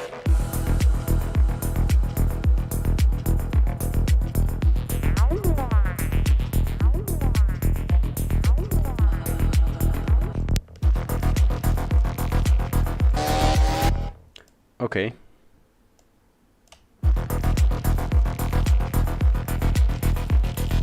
How do you feel from day to day? You feel good or bad?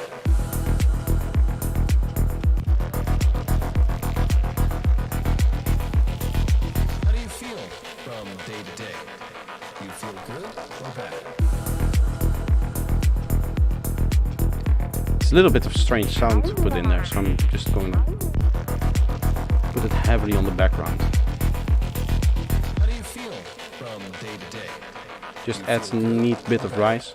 We have another riser above it. Or layered with it, I guess. How do you feel from day to day?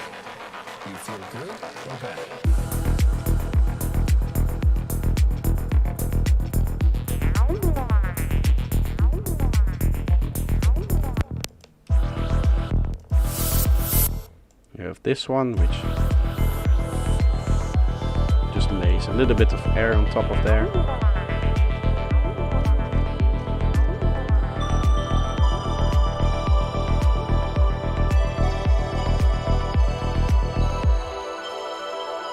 I need a good old 100 preset Serum soundback for free. Well, I can't help you there. I have paid once, if you ever consider paying for them. But I don't have... How much do I have in the free one? I think like 20 sounds in the free one.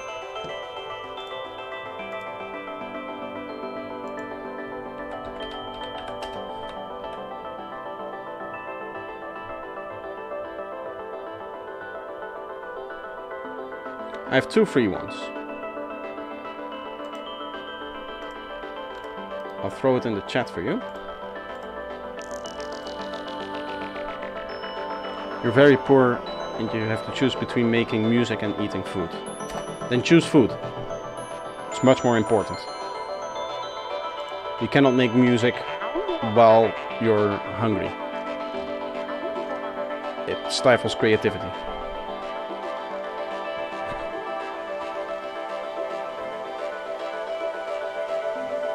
Am I though?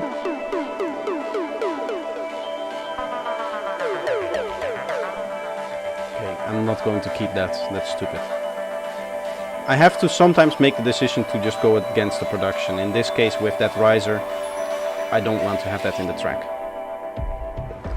It's for the stream. PLN 25. I have no idea what that is. Thank you for the super chat donation. But I don't know PLN what it is. I guess I'll see later after the stream. It's kind of strange that they don't just give me the value in euros. Not that it matters exactly how much it is, it's just more, you know, do I need to just thank you or do I need to smash all of the other plates as well, kind of deal. Because if 25 PLN is some huge amount in euros, then I would. Obviously.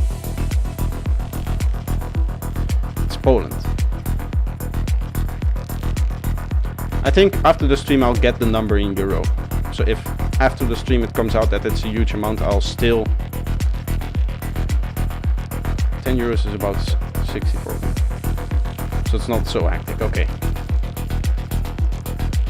Good to know.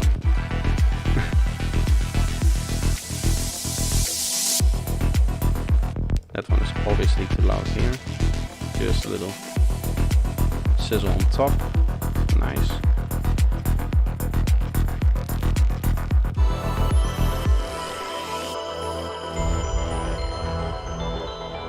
These impacts, I like to mix my impacts a lot louder in the mix than the other mixes that I did. Like here the impact, I feel like I mixed it in a way that it just lacks power.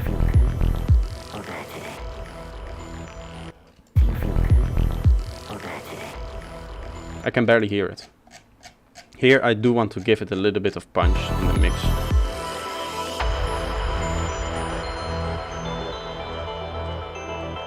This impact is just 1. Slightly go down. Thanks for the free stuff. No worries. Thank you for considering maybe purchasing it, the whole pack at the end. It's kind of like a demo for the pack, right? But still, it can be used as a standalone. This is gonna go red.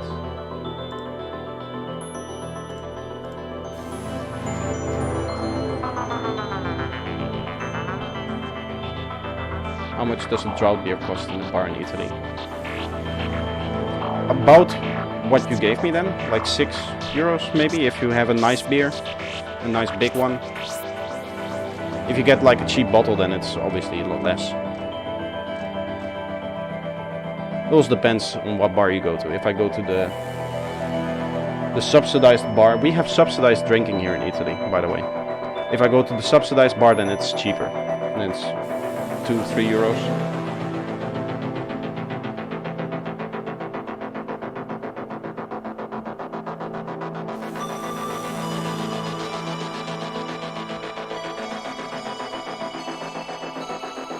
I can almost buy a nice beer, yes. This sound is off time. Is it always like that? Let me check. Yeah. Do you see it's off time?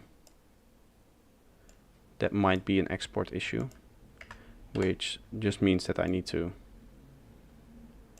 place it where it belongs. Like so.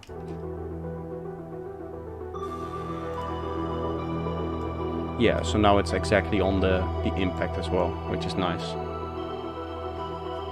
Government pays for drinking? Yes. What happens is, and we have the communists to thank for this. What happens was, right after Mussolini was overthrown, I think. So right after the Second World War. Or maybe even before. Maybe it stems from the First World War. But there was a time period where the communists were trying to get into power in Italy. And the way that they did it, it's kind of genius, is they said, okay, what we'll do is we'll, from our party, start collecting money, kind of like a tax or like a payment for being a member of the party. And then they would use that money to open bars and partially pay for the cost of bars. So the drinks would be cheaper. And so people would be going to those bars because those were the bars where you could drink for the cheapest. And so what they would do is they would have all of these bars where they could just, you know, give their opinions and give their propaganda or whatever, while people just came there for drinks, which is kind of genius. And so all of the other parties did as well. And we ended up with like 3-4 chains of kind of subsidized. It's not really it's not like the actual government is paying for it. Maybe even they are, but it's more that the parties pay for it. So each party has their own like chain of bars, basically. Which is still insane, but it kind of makes sense if you think about how it like came to be. It's not like we decided to collectively, you know, get alcohol poisoning paid for by the state. Because that's the kind of stuff that happens if you make drinks very, very cheap. The fact that that is legal is pretty insane. It's very old. It's a very old tradition, so Italians being very traditional people, they just never thought about changing that. If you're the party that changes it, you can still expect like a huge amount of decreased votes for you, right? If you're the first one to abandon a policy like that, then good luck. All of the other parties will just continue to do it.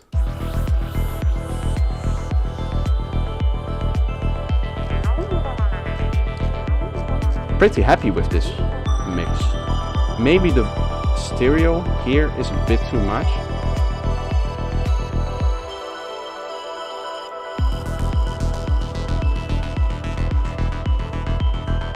Ah, wait, now there's a problem with the sidechain on this. Because this was slightly off time, the sidechain is going to be off time. Do you feel good or bad today? Which means that I have to re-render this track. For that reason, I'll make it white, so that I remember.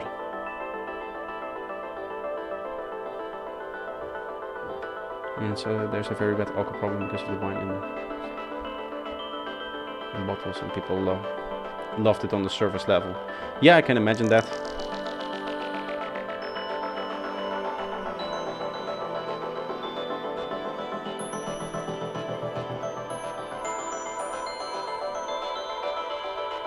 If they pay in hardware sins, then I'm all in. Yes, you can just save up to the next Eurorack module or whatever you want. That would be nice.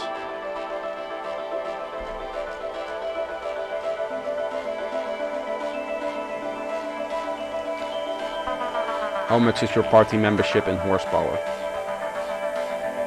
For those who know Eurorack, get that joke.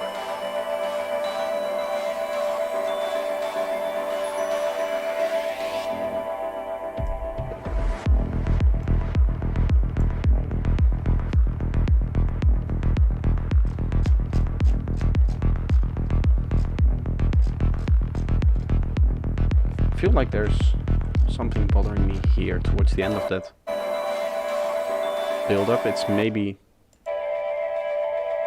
yeah, this might be a little bit too resonant at this point. Hello? What's this one?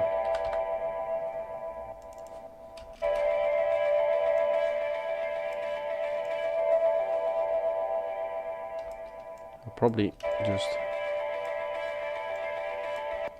dip these two down.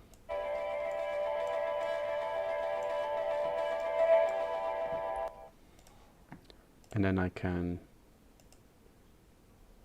go here and just dry wet up this towards the end there. Because at the start it doesn't really matter for me. It sounds okay, like the sound, right? Here we'll go to 0 as well. And then here we'll just go up.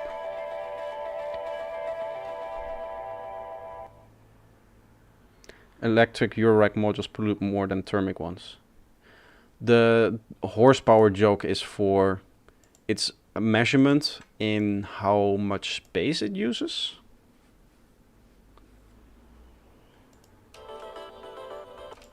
Or something like that. I don't remember exactly. It is a measurement in like Euroracks for making your synths. Dash probably knows more about this, seeing as he only ever talks about that. Correct, nice. Horizontal pitch.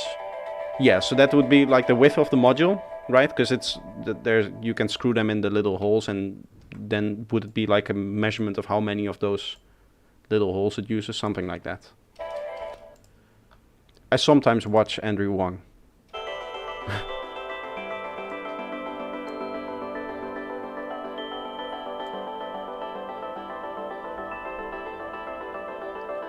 Is there actually a way to zoom in here on the mixer? Because it has the same kind of like handles here. This does a zoom. Would be nice to do that here as well. Can you even make them smaller?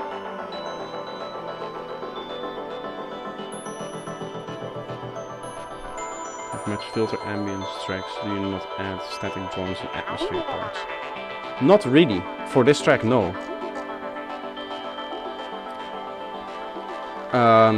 I sometimes will.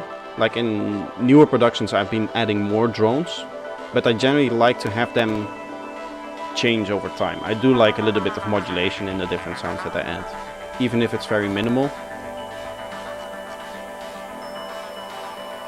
Probably turn this one down a bit.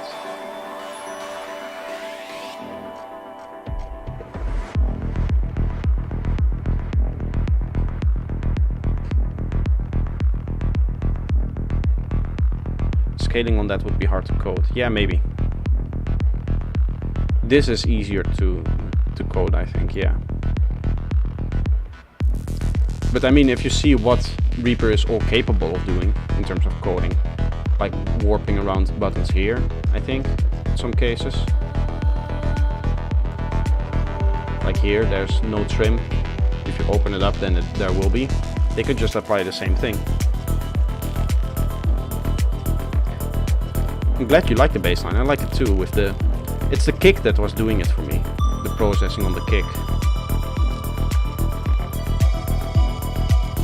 This sounds terrible.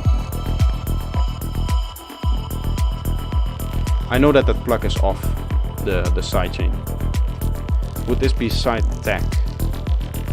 I guess it's Sybient, but for Sybient it's pretty fast, like 110. So it's like in between. Sybient is more like 90, 100 BPM-ish. I think.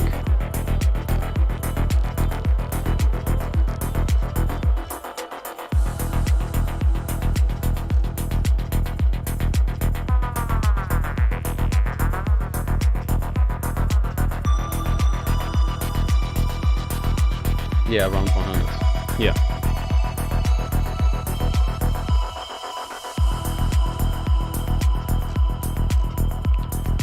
I think we're pretty done with the mix here. Apart from the little things that I need to do, like re-export this thing to be in time. So what I'll probably do is switch over to some production. I'll let the song play out, and then I'll take a quick break afterwards. Let me save the project before I mess anything up, and then we'll just go into the production project that we've been working on for these last few streams when I was not mixing.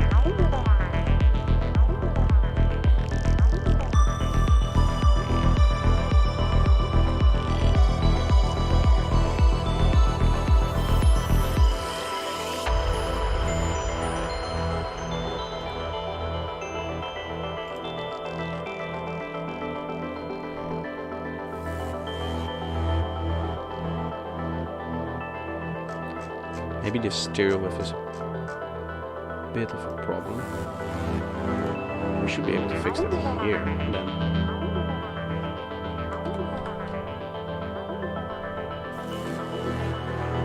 Yeah, this is very wide.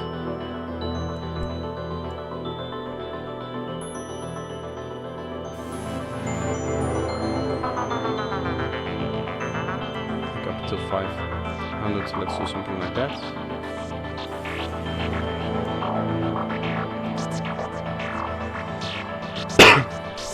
Sounds good in headphones. Nice.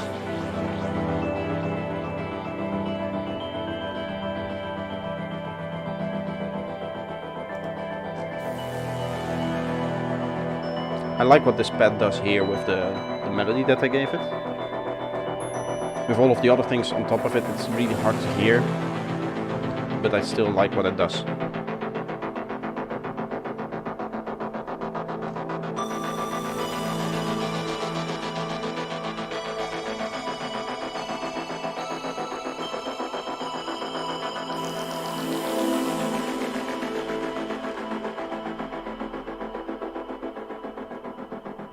Perfect for soundtrack for a movie. Yeah, the last bit definitely. Maybe get rid of some of the trance gatiness on it. These were the stories of the mind. Thank you for listening. I hope you have been able to learn something today. And this is just to close out the album.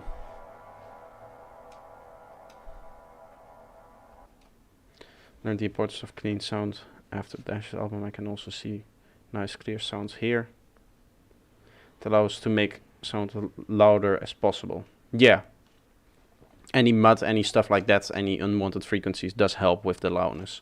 What people underestimate is probably the high end. How much the high end helps, because the high end kind of layers on top a lot, right? On your kick and bass. You have your bassline transient right here that lines up neatly with all of these elements in the drum loop and the open hat, and your clap lines up with your kick, stuff like that. Controlling your top loop is very, very important. I think we did a little bit of that here. This is, yeah, controlling the high end. Okay, so this is the mix. I see that we're just in 2 hours of streaming. I'm going to open up Ableton. And we're going to go into production.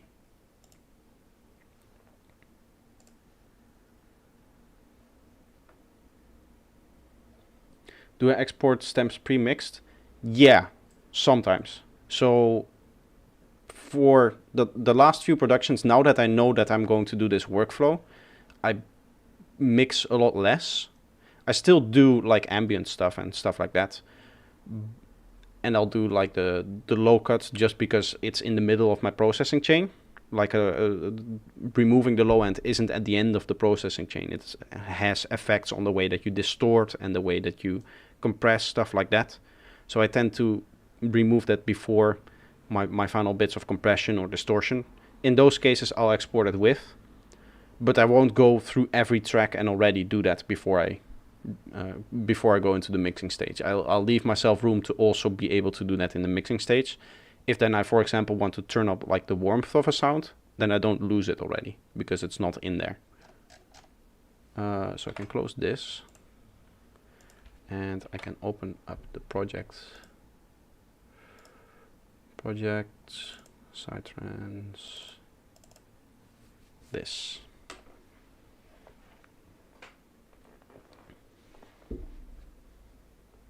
I've also been doing the same for sidechaining. I've started to sidechain less and less, seeing if I can just get my mix to work with minimal sidechaining. And even if I sidechain, I do it mostly for aesthetics, right? Not because I want to separate things in the mix. Because once you burn in the sidechain into the stem, it's impossible to get rid of it. Especially if it's like a very strong sidechaining like I used to do. I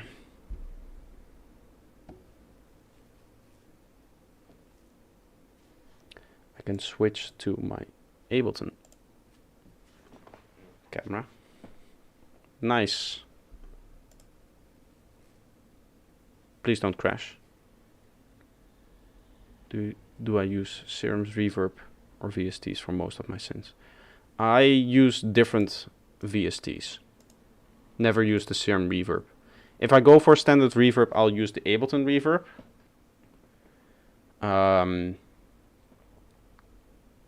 But never the reverb within a synth. I opened this project yesterday, so there shouldn't be an issue here. This might be the... No, this isn't the first crash I had on this PC. We had that crash in the other stream where we lost 2 hours of work.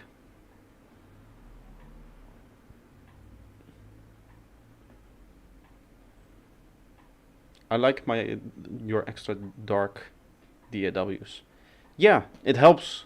It helps with the, I don't know, focus. Just when it's like dark outside like it is now. Or even anytime, it just helps on the eyes. I assume you do this for creative control over the sound until the end of the mix. No, as I said, I do put my ambiances in the production stage. So I do create my delays and my reverb, because the delay and the reverb in Psytrance, really what it's meant to do is it's sonically meant to just like fill in a gap, right? What we ideally want... Oh, it's still reading samples. Okay. Say that we have in our drop... This is a good example. Say that we have these two elements. What the reverb and the delay is meant to do is the reverb and delay of this part is meant to bridge this whole gap up until your next element. Now, obviously, normally you have more elements in here, so there's less delay needed for that. But basically, in the production stage, I already kind of assign the amount of delay that I want, so that I'm sure that it bridges the gap perfectly, right? What I've been doing lately is a lot more automation on dry wets. I think that's more important. I might not have that here on these specific tracks, but if I search long enough, I'll, yeah, here, automation on the dry wet. And that's just so that we have this element and then it plays up until a certain point, and then as the new element plays, it kind of just stops. Right? So that's one of the things I do. And the reason for that is because in the mixing stage, if I want to compress, I don't want to have a tail here. Is this a 145 BPM track? Yes. Right? Yeah. 145 right there. I don't know if I should play... This track isn't complete. This is very much a work in progress. It does give me 8 minutes to take a quick break. So I'll play this track, and then we'll get into actually producing with this track later on. So I'm going to take a quick 8-minute break, and then I'll be right back for some more production.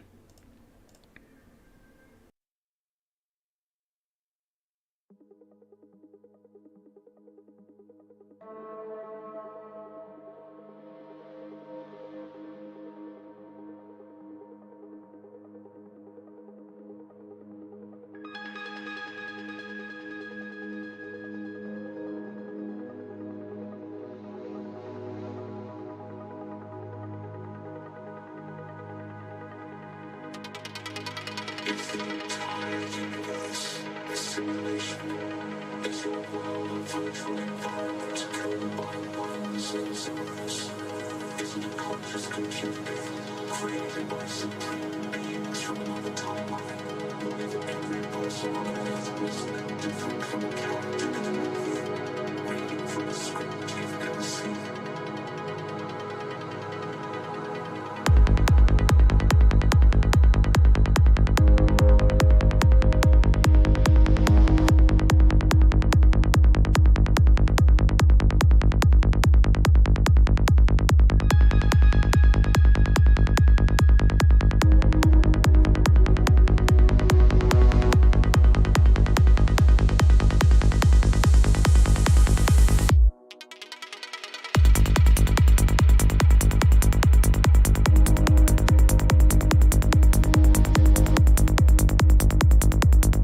reality or some type of computer construct.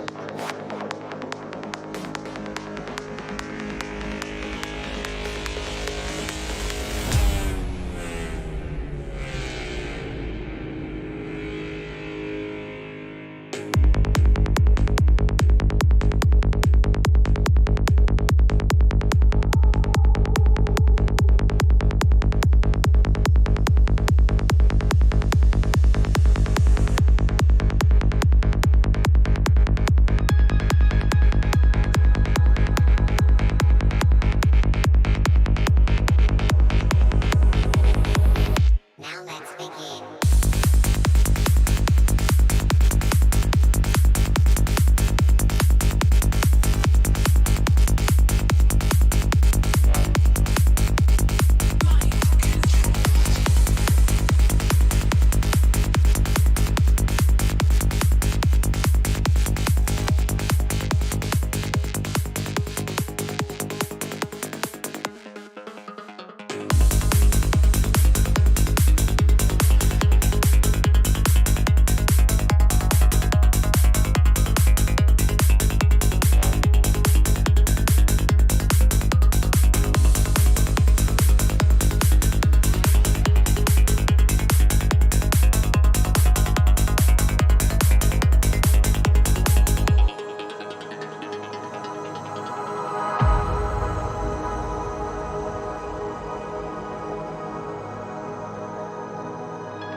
Now, simulation theory is the idea that we are living in a simulation. That the world that we live in is not the real world, but it's just a simulation that somehow we are hallucinating. Much like being cocooned inside the Matrix while we all live out our lives.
Turn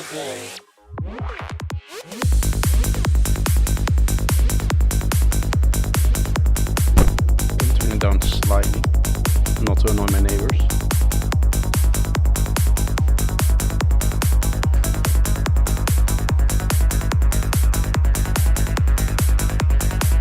Nice. So I've been listening with this. I'm gonna play it out. I have some notes to make.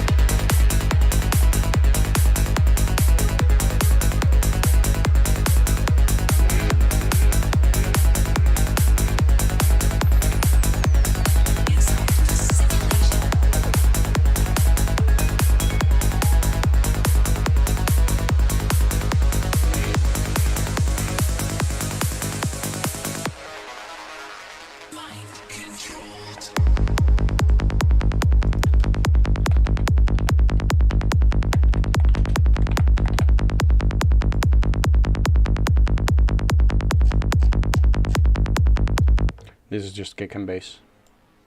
Nothing special. Yeah, there's gonna be a lot of one-shots that needs to be added to this whole thing. I want to redo these flutes. Because they're a little bit too dark for me. So you try composing MIDI on Pro Tools. Well, it's not like the Ableton piano roll is that great. Let's be honest.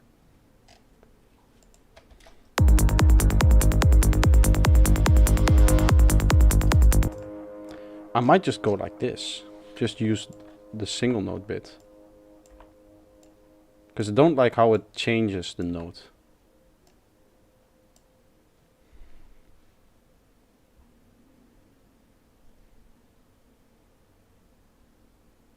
Seeing the plugins from the bottom. That's a very good thing that Ableton does. I agree. Let's just see.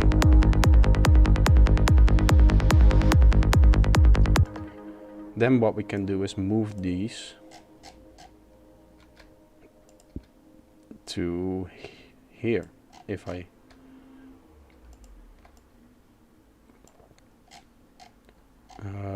that means wait. We move the group elements like this.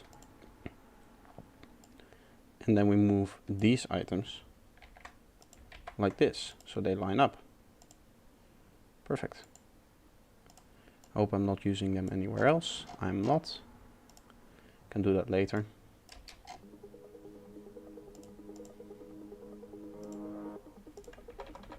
This ARP is not really doing anything, to be honest. It's a bit low in frequency at the start.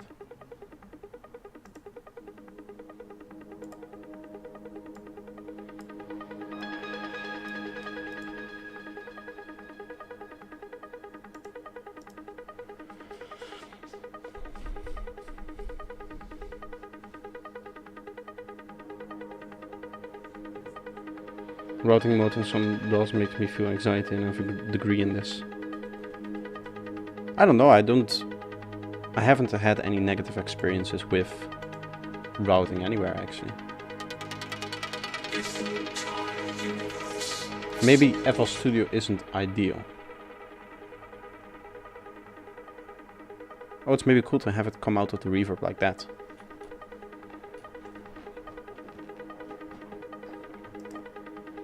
I mean, it makes sense, the FL one, because it resembles like a mixer patch bay.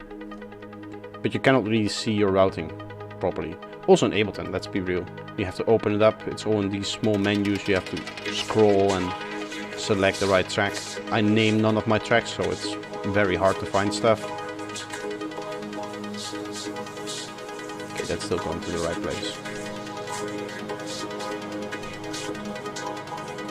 But good artists can create awesome art from a stone. Yeah. I mean, the tool helps. It's not necessary, but it does help, right?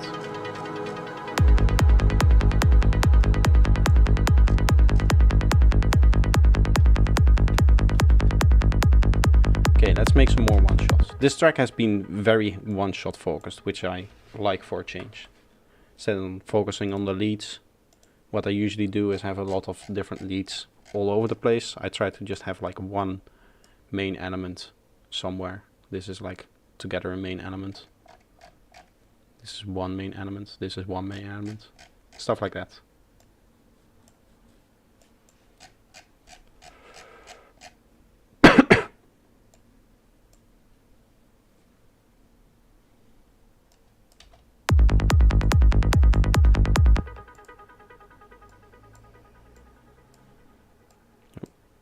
I want to do 1/2.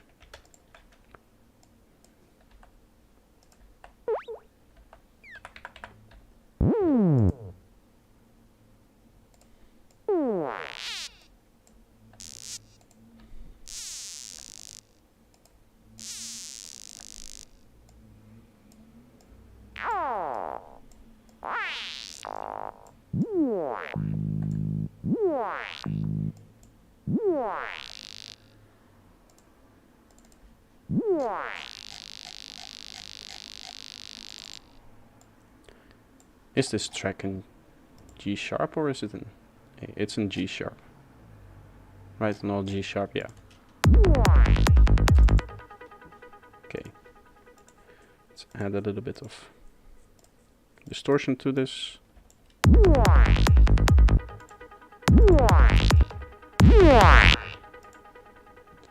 Get all of the gain out. Now we just. So to give you an example before, I already know that I don't want all of this mess in here. So I can remove this, right?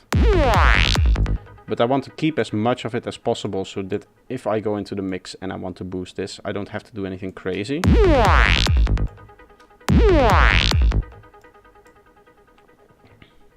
Then I just add my delay already.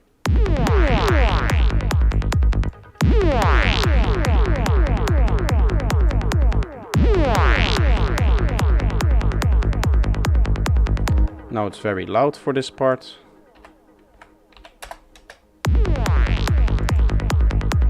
Gain stage it properly. Something like that.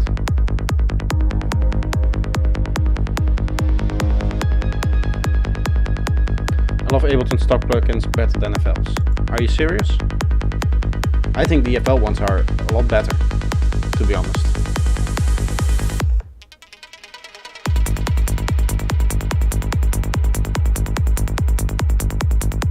Effects, as in the way that they insert in here. I can see that, but not the quality of the effects and the amount of control that you have. I'm gonna move this vocal back to where it was. Right there. Matrix.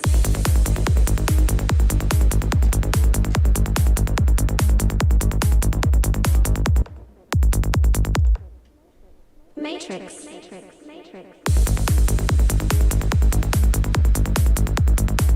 Your worst Ableton plugin is the EQ8. Why?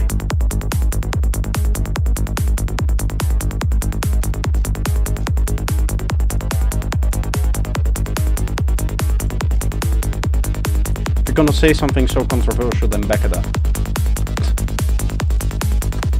I'm gonna duplicate this, and that means that I can move its processing and its volume over to the groove.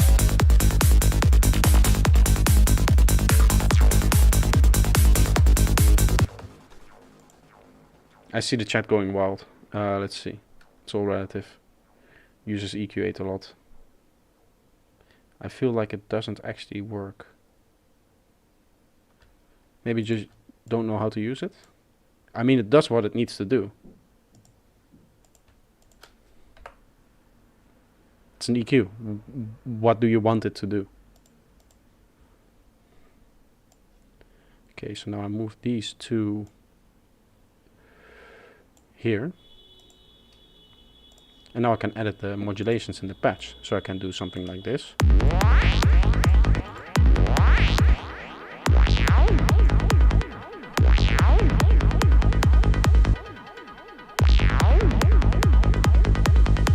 And now we have two different variations,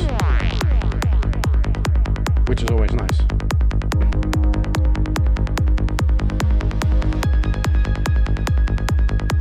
All of them are great if you know how to take the best of it. That's true. apart from Magic's Music Maker. We don't talk about Magic's Music Maker.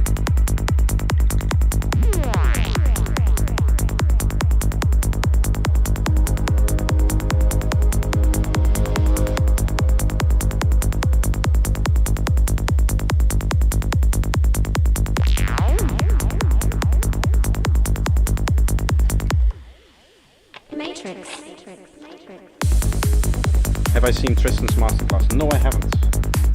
I've seen one from Eclipse. And that's everything.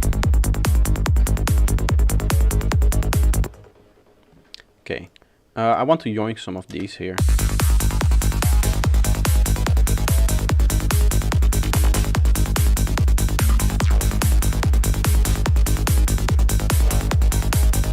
I think I might double up on this sound.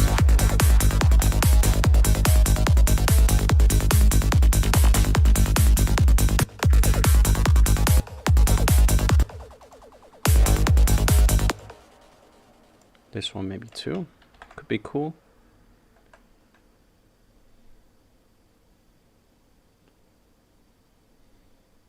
The bass tips he made in a different way, but the theory is the same. Yeah, but I mean that's kind of the point, isn't it? That the bass line is always made in a certain way. Let's see what it sounds like if we just do this.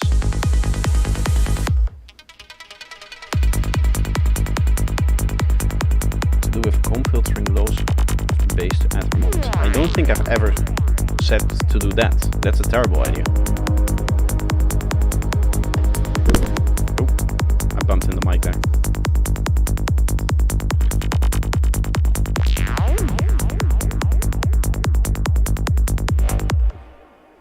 Matrix.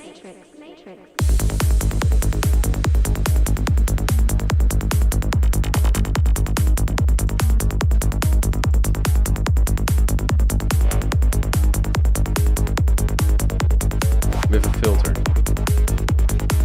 But what do you mean? Comb filter is a very specific type of filter. I wouldn't add a comb filter on the bass. Neither as a filter nor as the comb filtering that you get from like the Haas effect.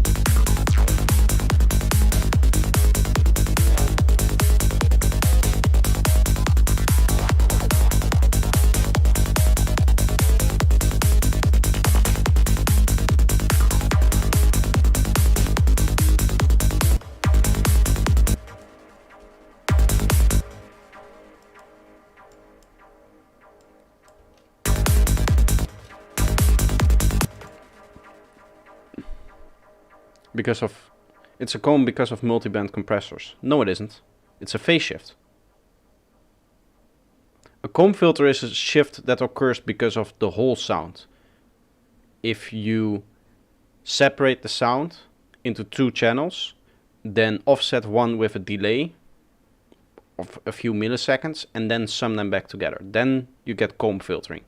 What you get when you do multiband compressors is that you get a phase shift between the harmonics, but that's only local to the area of the filter. A comb filter effect or comb filter sound is you'll hear that on the whole spectrum. It will get those kind of like peaks, right? Can I give you a quick example of this? Yes, I can. Let's go into echo. Is probably the way to do it. And then the spectrum. Comb filtering is this.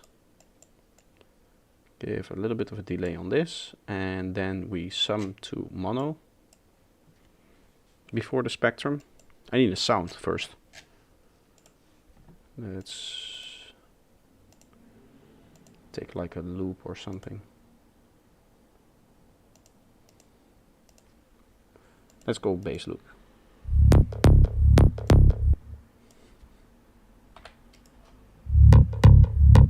This is comb filtering.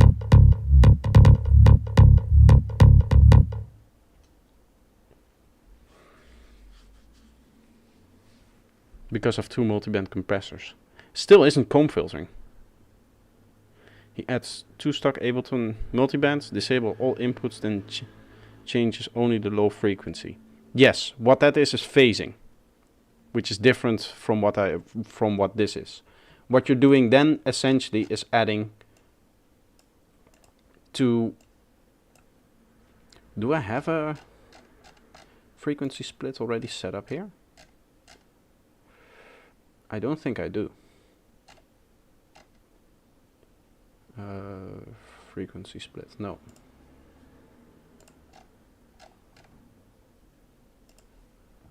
Essentially what you're doing then is you're just creating 2 chains. Right. One is like a low pass and the other is a high pass.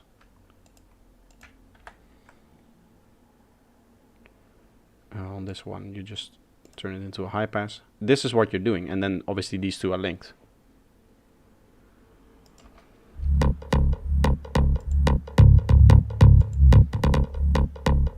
In this case they're not set up properly, so this harmonic cancels out a bit. But in general, if it's a well set up multiband like split, then it will just introduce a phase shift in the harmonics around this frequency. It won't affect the frequency up here, whereas that comb filter definitely does. You can see it does stuff here as well.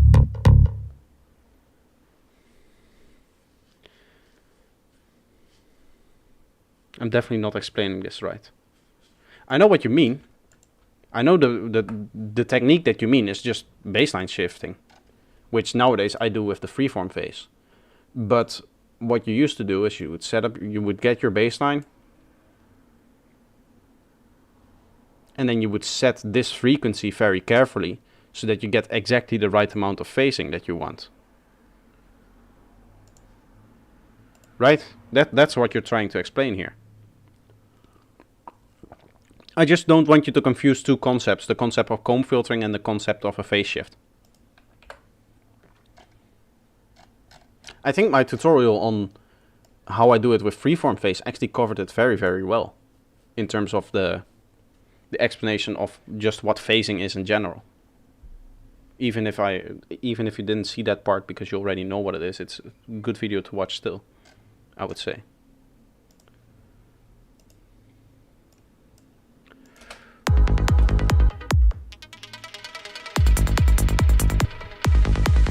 That explanation was bang on. Thank you.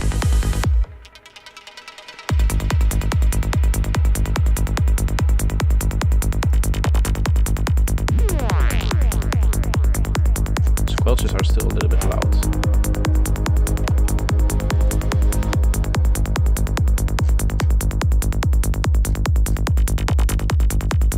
Yes, you hit the nail on the head. Thanks.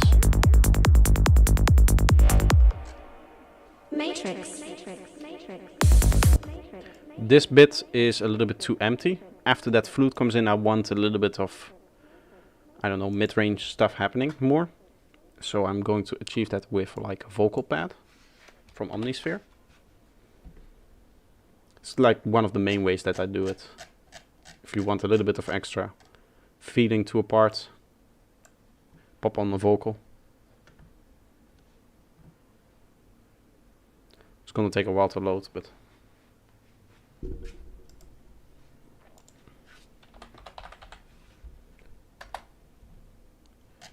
go here. And then either the full one or the man one tend to work well for this. Let's go for O's. See what that gives us.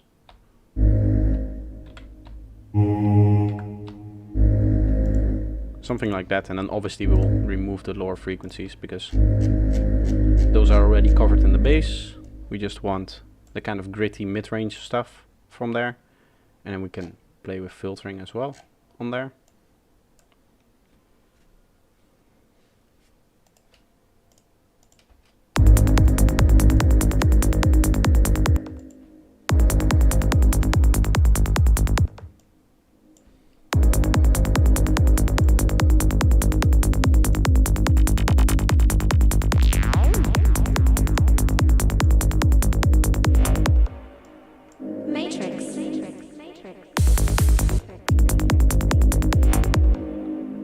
Matrix. Maybe I'll have it stay here. Matrix.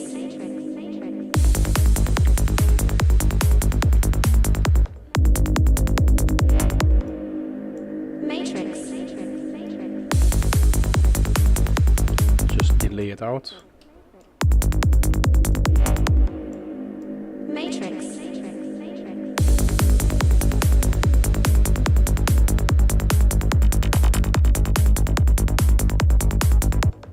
That sounds nice.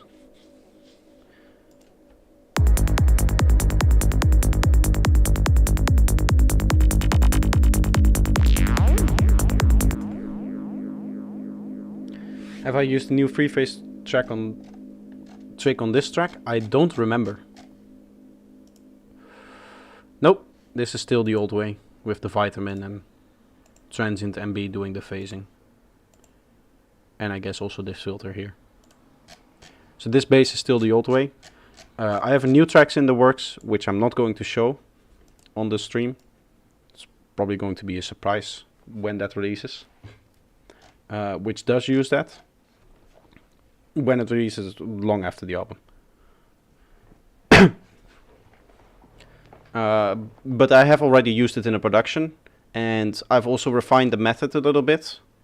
In what I do now is instead of the 360 degrees each side, I do 180. So you have more control with the depth knob, I think. Or maybe I did it wrong, because I did end up using a fairly high value. This is the wrong thing.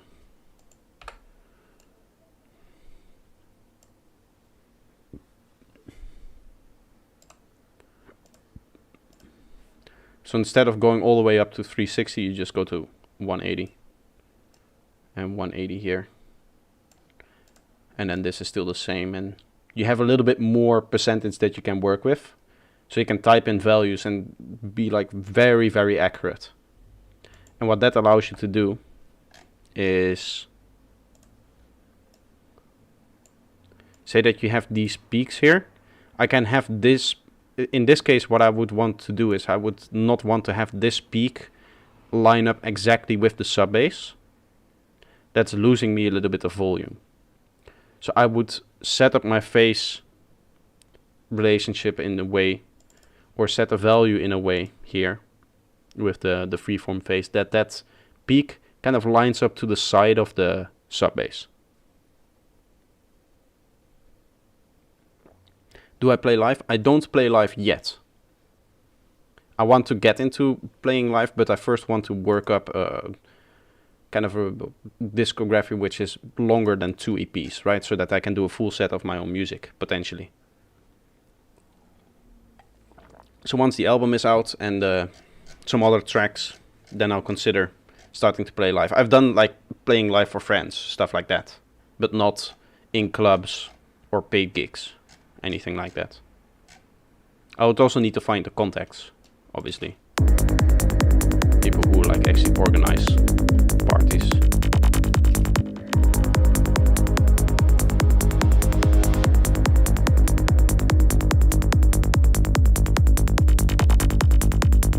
Just a little bit of background atmosphere. Matrix.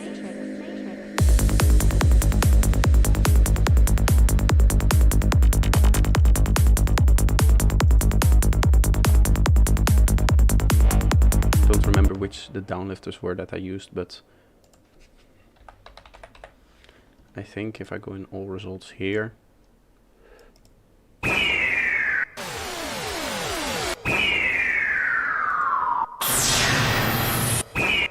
this might be what I'm looking for.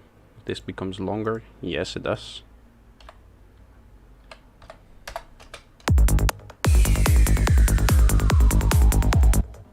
Can pitch it up a bit.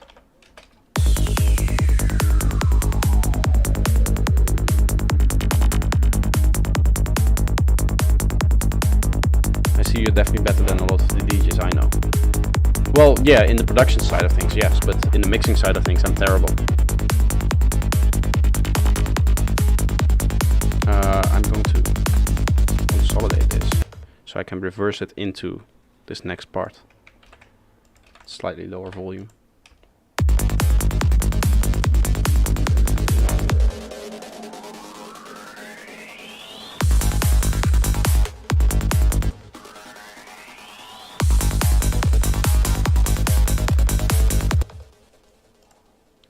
Want to remove some of the rumble. Do I want to delay this? I think I do on the when it goes up.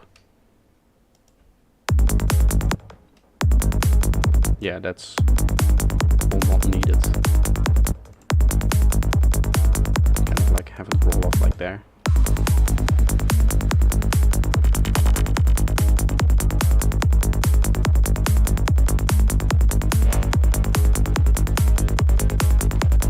This means that we need to open up the filter here. And I'm just going to go inputs like that. That means that we won't have any delay on this part, which is what I want.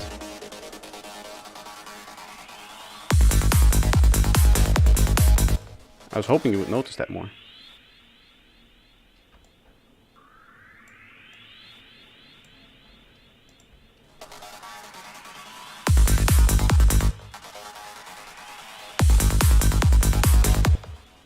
I guess it's a bit too quiet now. We can go maybe like -3. Not undersell yourself. I'm not. I'm just being realistic. I've done a total of less than 10 live sets in my life over the last 9 years that I've been doing music. So that's 1 set a year. You cannot really learn how to perform a live set, like in song selection, that kind of thing, right? When I think of a good DJ, what I not mean is the proper mixing, because everybody can press sync and just mix in 2 sidetrance tracks. You have 16 bars to do so. That must not be a problem for anyone. The problem with like performing a live set is getting the right songs, getting the right tracks in there, getting the right vibe from the crowd, that kind of stuff. And I just suck at that. Like the last time that I played psytrance stuff at like a local bar, just to test it out. And it absolutely bombed. Nobody was like actually enjoying the trance because it was the wrong crowd. I didn't know. I couldn't read the crowd. Obviously I knew that people were not having fun, but I was just there to do my job, mixing as I was told to do for the evening. And then at the end of the evening I got a few beers for free and that was it. No, it wasn't. Most of the people attending were my friends, so it was not like I had a bad time. But it was not like I was like giving a good performance as well. So realistically speaking, I'm not a good DJ. I consider myself a decent producer, but not like, and I'm not trying to be either. Let's be real. I'm trying to get my production on point right now. If that leads into a DJ career, that would be nice.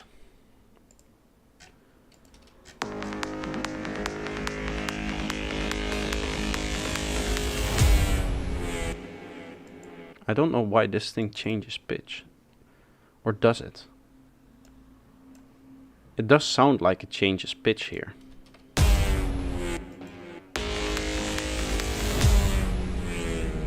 It actually does. Pitch bend is up.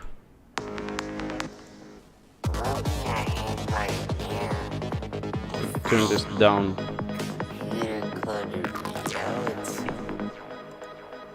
Why does it do that?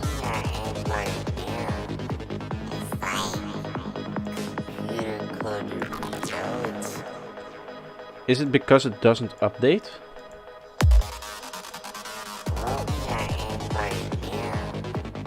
I don't follow DJs. What skin? For Ableton? This is for Ableton. RFL Dark Plus with zoom display 90, brightness 90, grid intensity 70. It's not the normal dark skin. No, the normal dark skin is orange. The mid-dark one, which is terrible. And then this one is a lot darker. That actually hurt me, my eyes.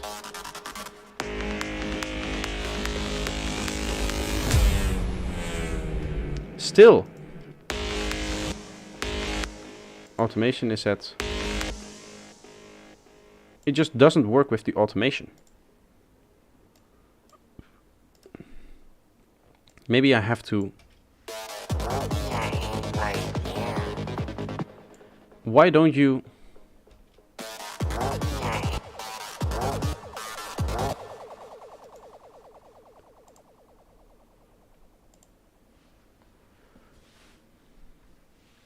Please type it for you.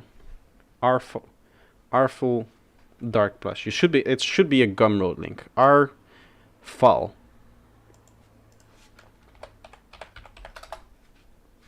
This, and then dark plus. I don't get why this pitch bend isn't doing what I want.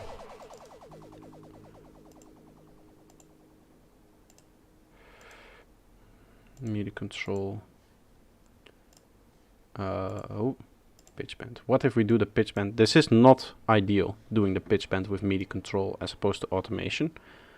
But if the automation isn't working, then there's not much to do.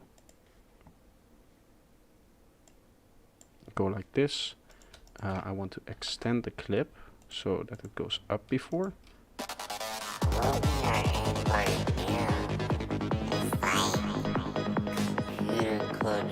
It still doesn't do what I want it to. Or some type of When it...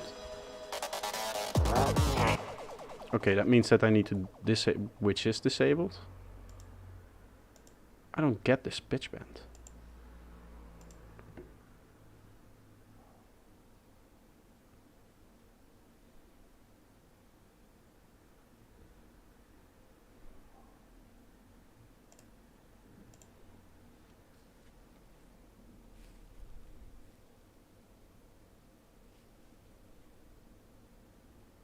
Anybody knows why the pitch bend isn't working? Like in any way? I just want you to go down, up. or some type of computer construct.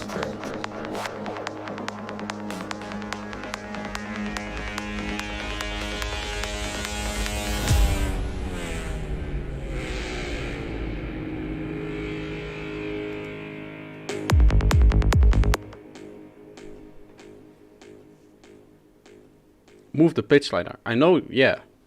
I know that part. I mean, I've been using this synth for a long time. But it's not doing it automatically. Like you can see it going...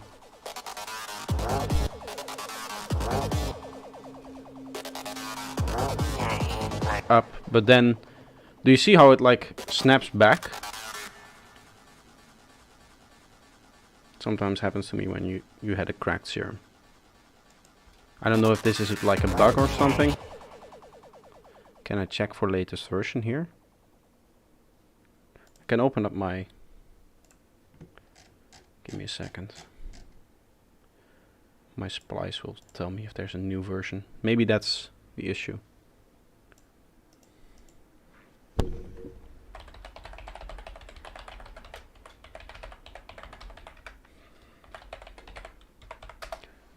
What's the chances of me? Oh, actually got the password the first try.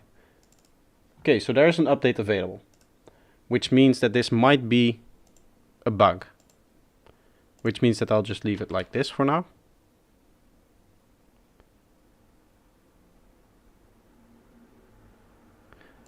What I could do, I'm thinking, is just divide this clip up into two. Like so. We need to make sure that this happens right there.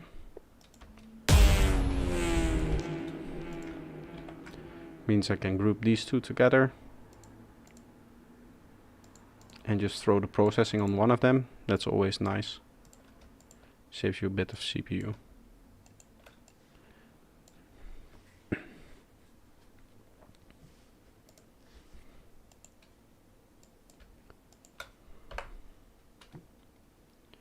Okay, let's take the volumes over there.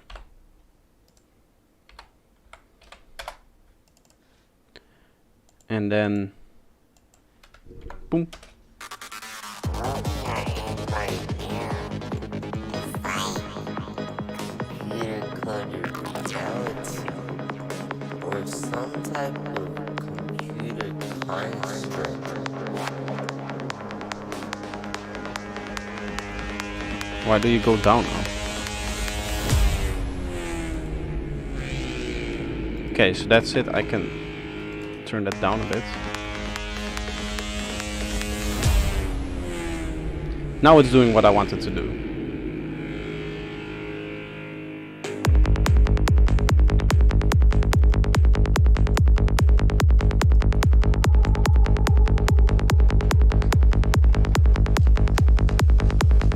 I wanted to use this in the first drop somewhere as well. Maybe like in the same spot.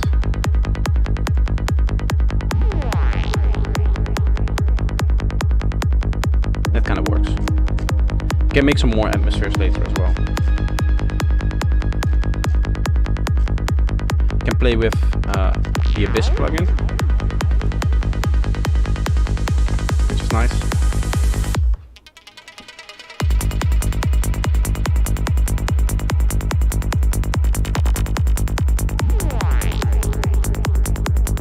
Yeah, okay, so I won't have that twice in a row, but I think I might have...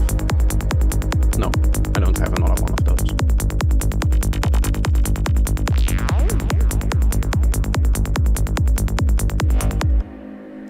Matrix.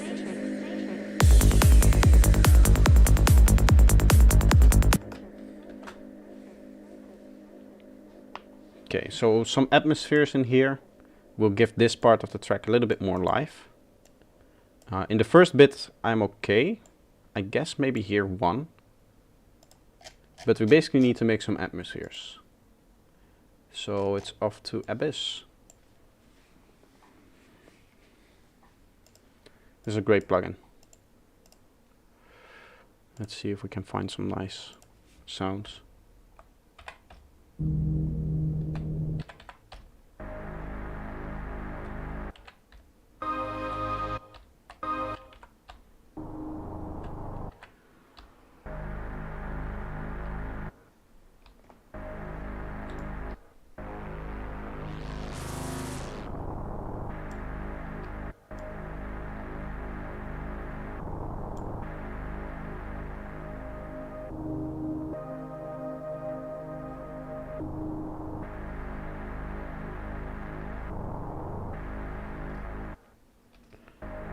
Wait. This guy's modulating.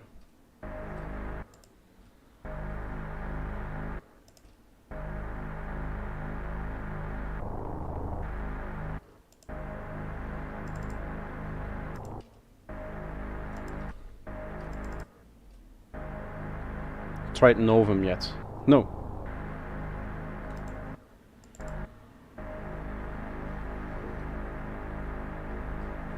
I actually want this. Why is it minus 11?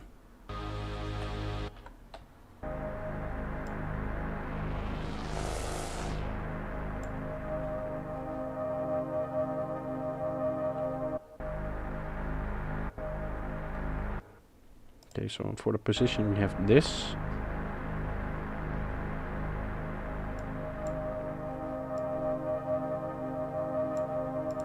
Can I set the phase?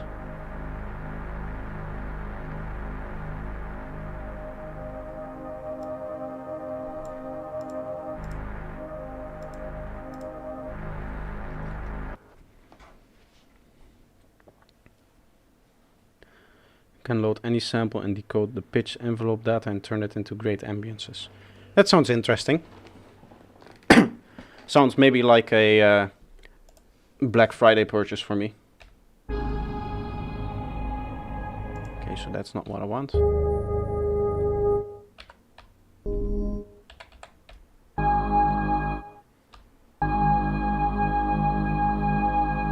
Oh, I like the darker bit of this. Let's see if we can isolate that.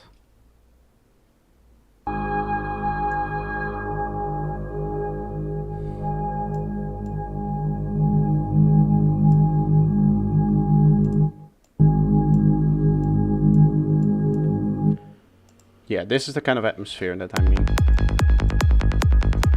So this is the first section.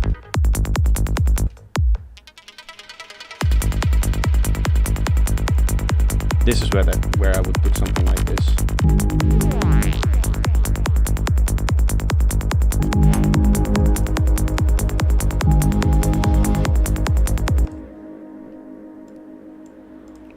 Can like gain up into it. The core idea of your atmospheres is all modulation, right?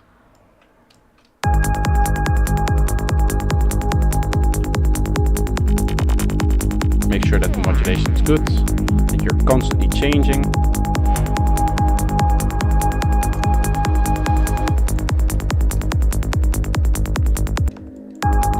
So we're changing from sound to sound as well. I'm gonna gain into this. It's way too loud now.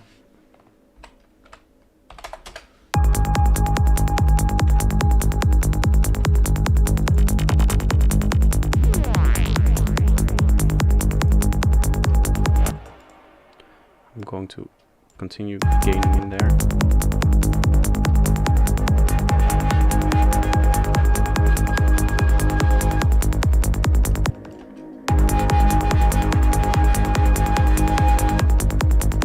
It's maybe a bit too loud still, but I like the kind of crunchiness we're getting from there.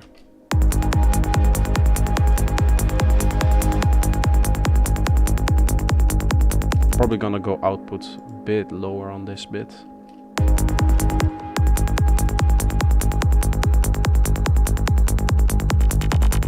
I might target that specific frequency here, this one singular resonance. Still a bit loud for me. But I'll do that after the distortion. So we go right there and then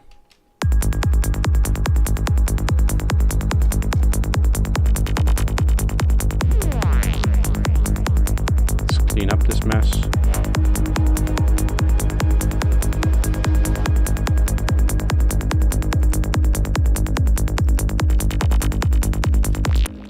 A little bit of an effect in here maybe. Again, we're going for the downlifter trick. Down L. Oh, it shows up the same.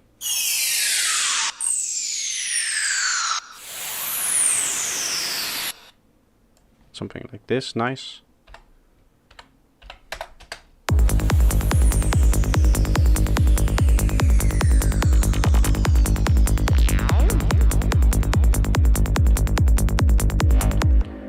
Maybe like offset it slightly and go like this.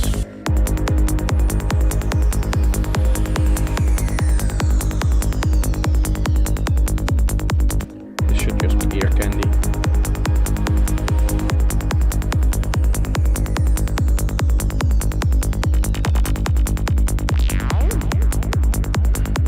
Now it's more smooth, the ringing part of the sound. Yes, exactly. Matrix. But it still influences the distortion in creating higher harmonics because it's after the distortion that we remove it. A lot of these downlifters also work very well as uplifters. Something like this, that's amazing. You just go reverse. I give it a little bit more fade, so it comes in nice and late, and then go like 25 dB below.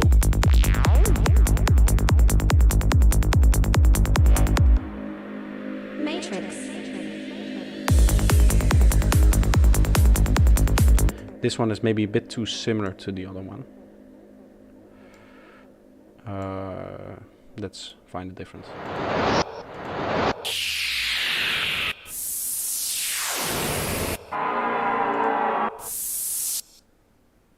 This one, it's a bit short, but it's maybe nicer. Let's see if we unwarp it, if it becomes longer. Yes, it does. It's always good to unwarp these things so you have more space. I guess like this, actually. Seeing at the Matrix. Matrix.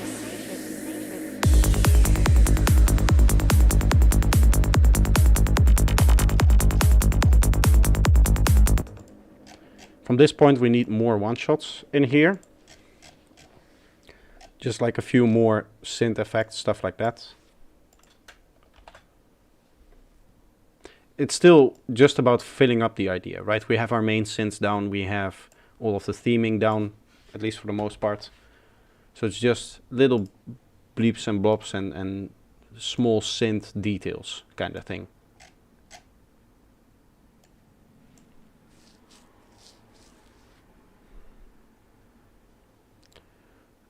For that tone pack, just select the tone.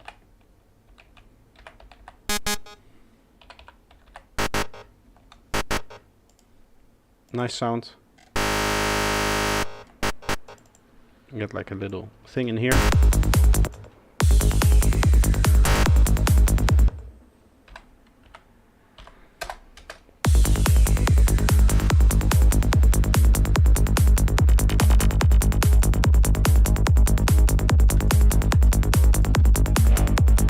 Maybe something a little bit more rhythmical.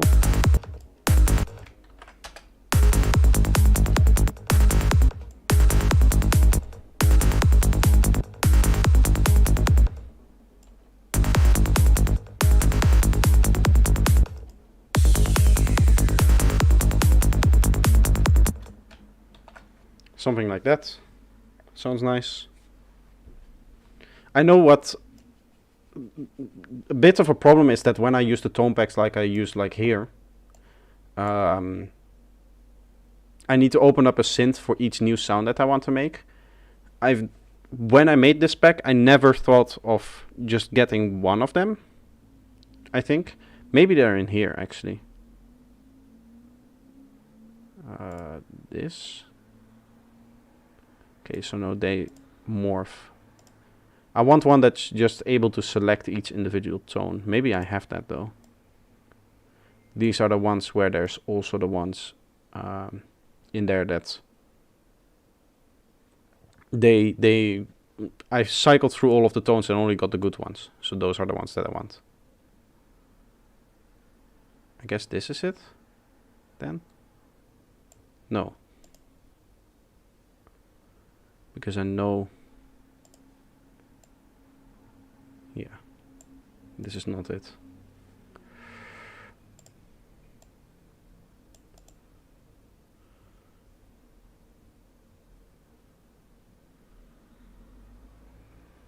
Doesn't really matter. The way that we can do this is if I go to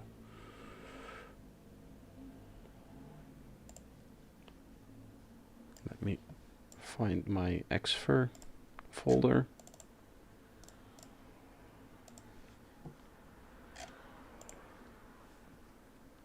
It's going to take a ton of time to refresh, isn't it? Oh no, there we are. Tables, tone pack, and I just take like a whole collection. Yes, now we have a table out of them. I might maybe save this actually, but later.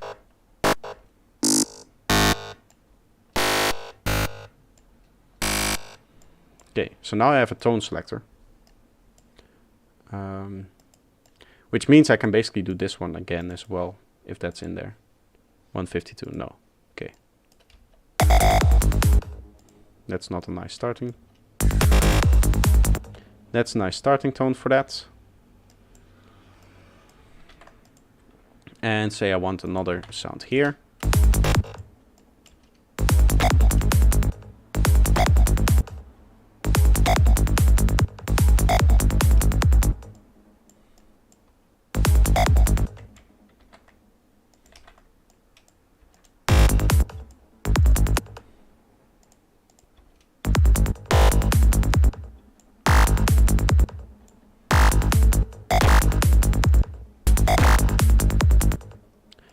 Oh, the change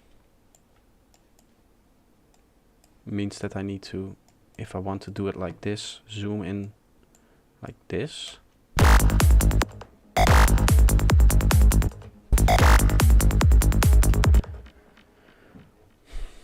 It's not the best method. You can hear like the clicks and the blobs that happen.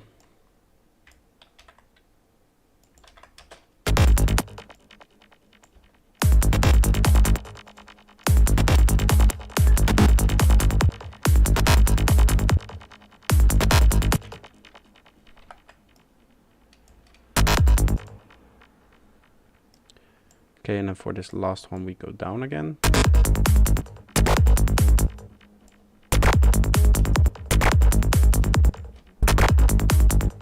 What's that? Why is it doing that? It's almost like it's lagging behind the automation.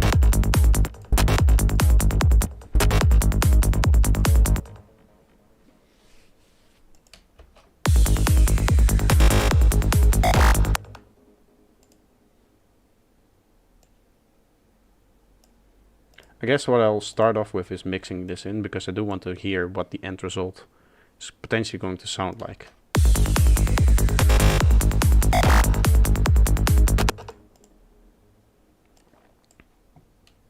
So just simply add our delay.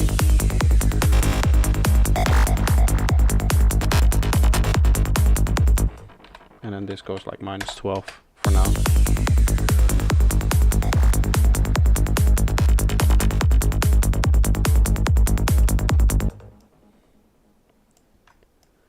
I can just maybe repeat this actually. Maybe this will become boring. But because we have the other ones on top of it, it should sound different.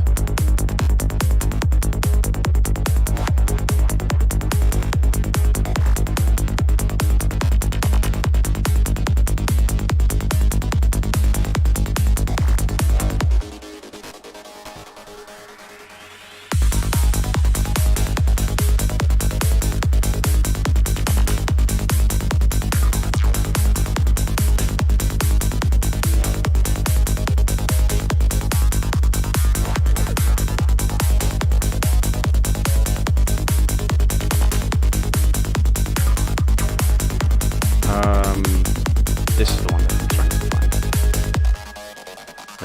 I want that here. Computer coded reality, or some type of Omnisphere is too bright.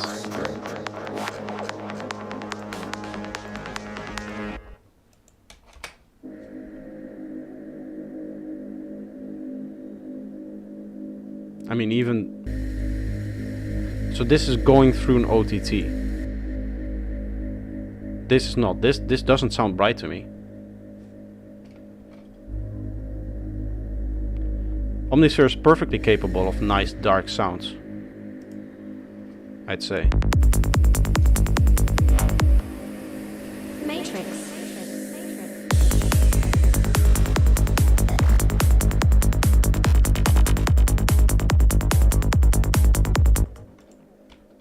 Just depends on how you use Omnisphere. Let's hop back into some ambience with Abyss. I'm just kind of jumping all over the place, I know, but that's how I like to work. I go, okay, now I want an atmosphere, now I want a synth sound again. I go back and forth, and then I just build up the whole track like that. Dune 3 is good for sound design. I've heard a lot about it, yeah.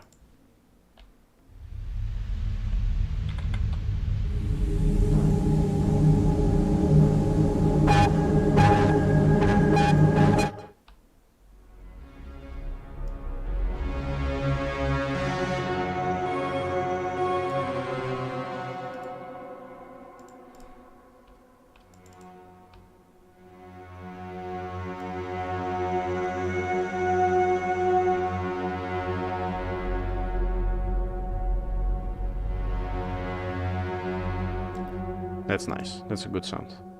We can use that for an atmosphere. Right here. This is where the synths start, right? Yes. So this needs atmosphere too. Let's go narrow, zoom in a bit. And then it's just a matter of going like up with the position.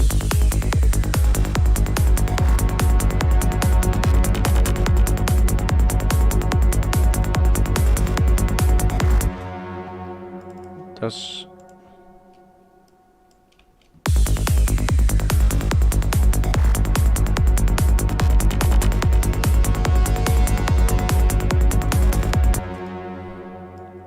that's maybe nice to do a little bit of FM going in here, exactly like this section. So like that, and then up all the way and then down again.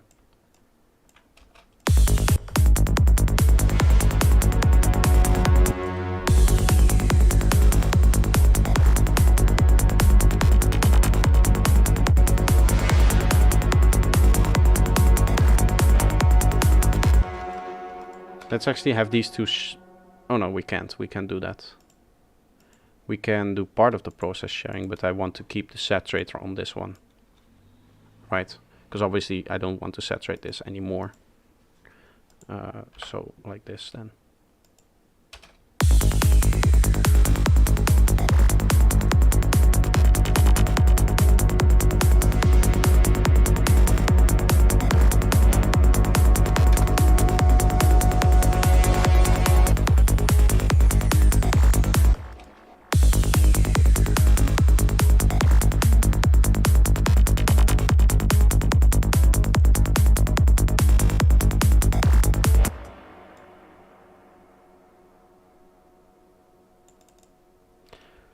I want to copy this over to here because this harmonic thing still is only for there.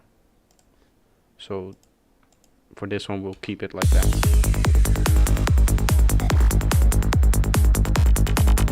Need to give it a bit more output.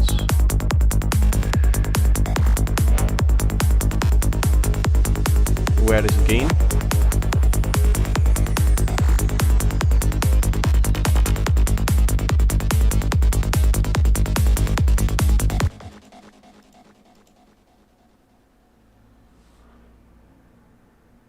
Limiters on. How can I give it more gain though? Can go up here? No. Level. Huh.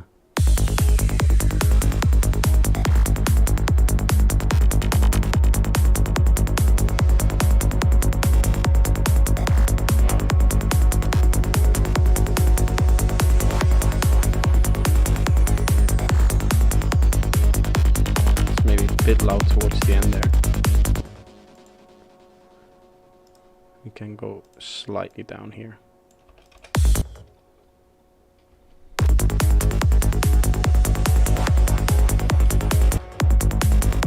Yeah, Decapitator will make it louder, but I didn't want to distort it.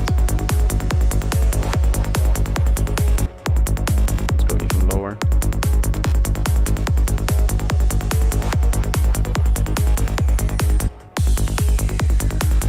Let's have a listen how it's like now. And the cool thing is I can go back into this vocal thing.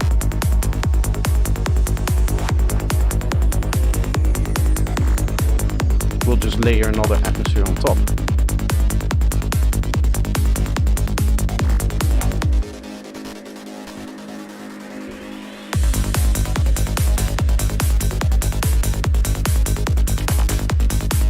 And then here in the synth part, it's all okay, no atmospheres.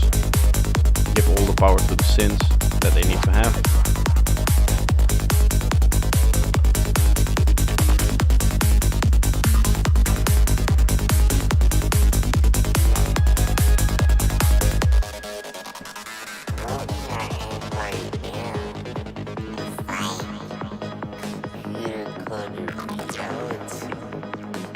Some type of computer construct.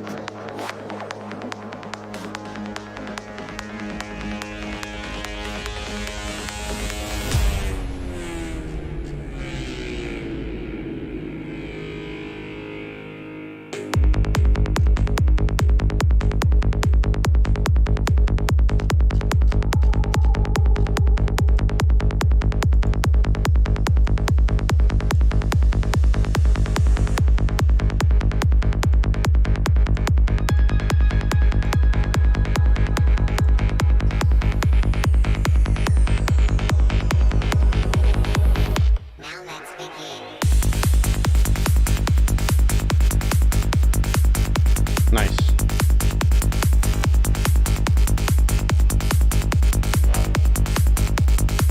I don't know how long I'm going to continue streaming.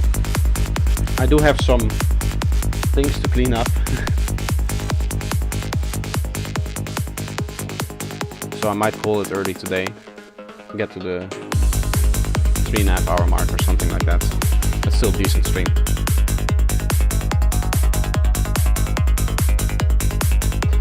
Streaming is a lot more comfortable, by the way, now that I'm not forced to wear headphones. If this works as a sound setup, like the quality is good enough, which I'll again check later, because I did make some changes again since the last stream.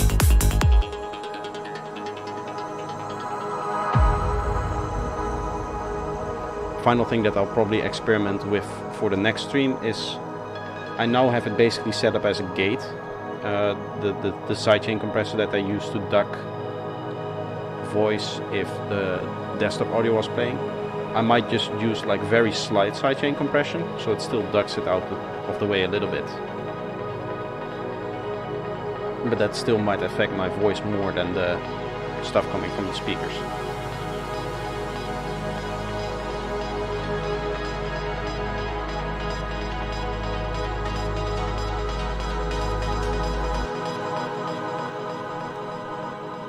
Now, simulation theory is... Okay. I don't really feel like working on the intro now, and I think the intro is not that strong, even with the vocals in there. So I'm kind of thinking of what I should work on next.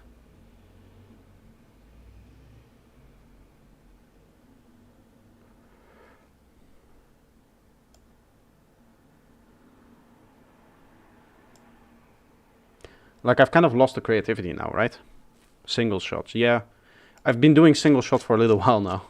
For the last hour.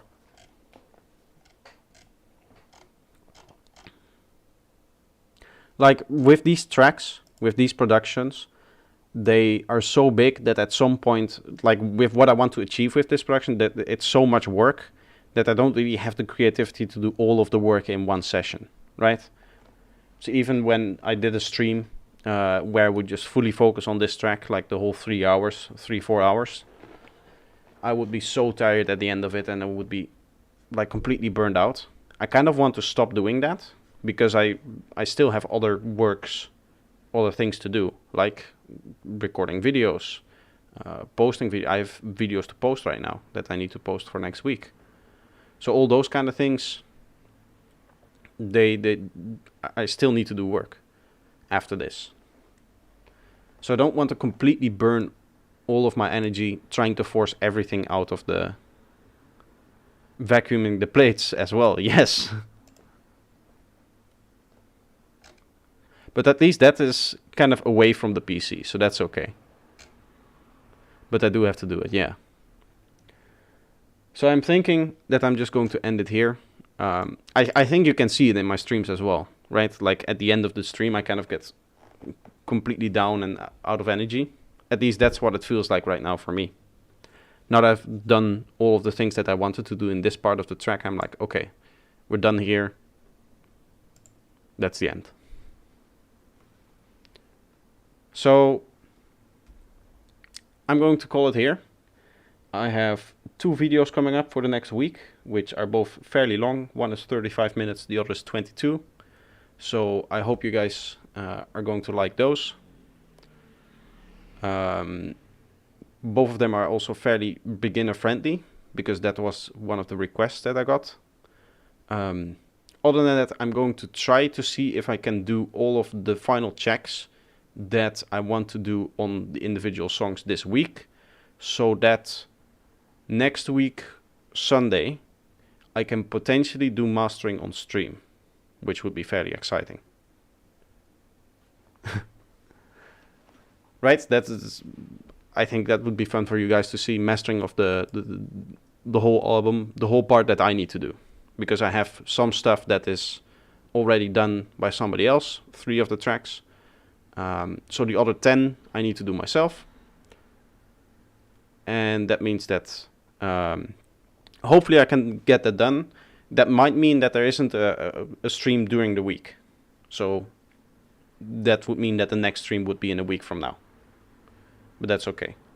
So yeah, I'm going to end it here. Thank you again for all of the chatting and all of the support and all of the donations even. Today we had a donation. It was very nice.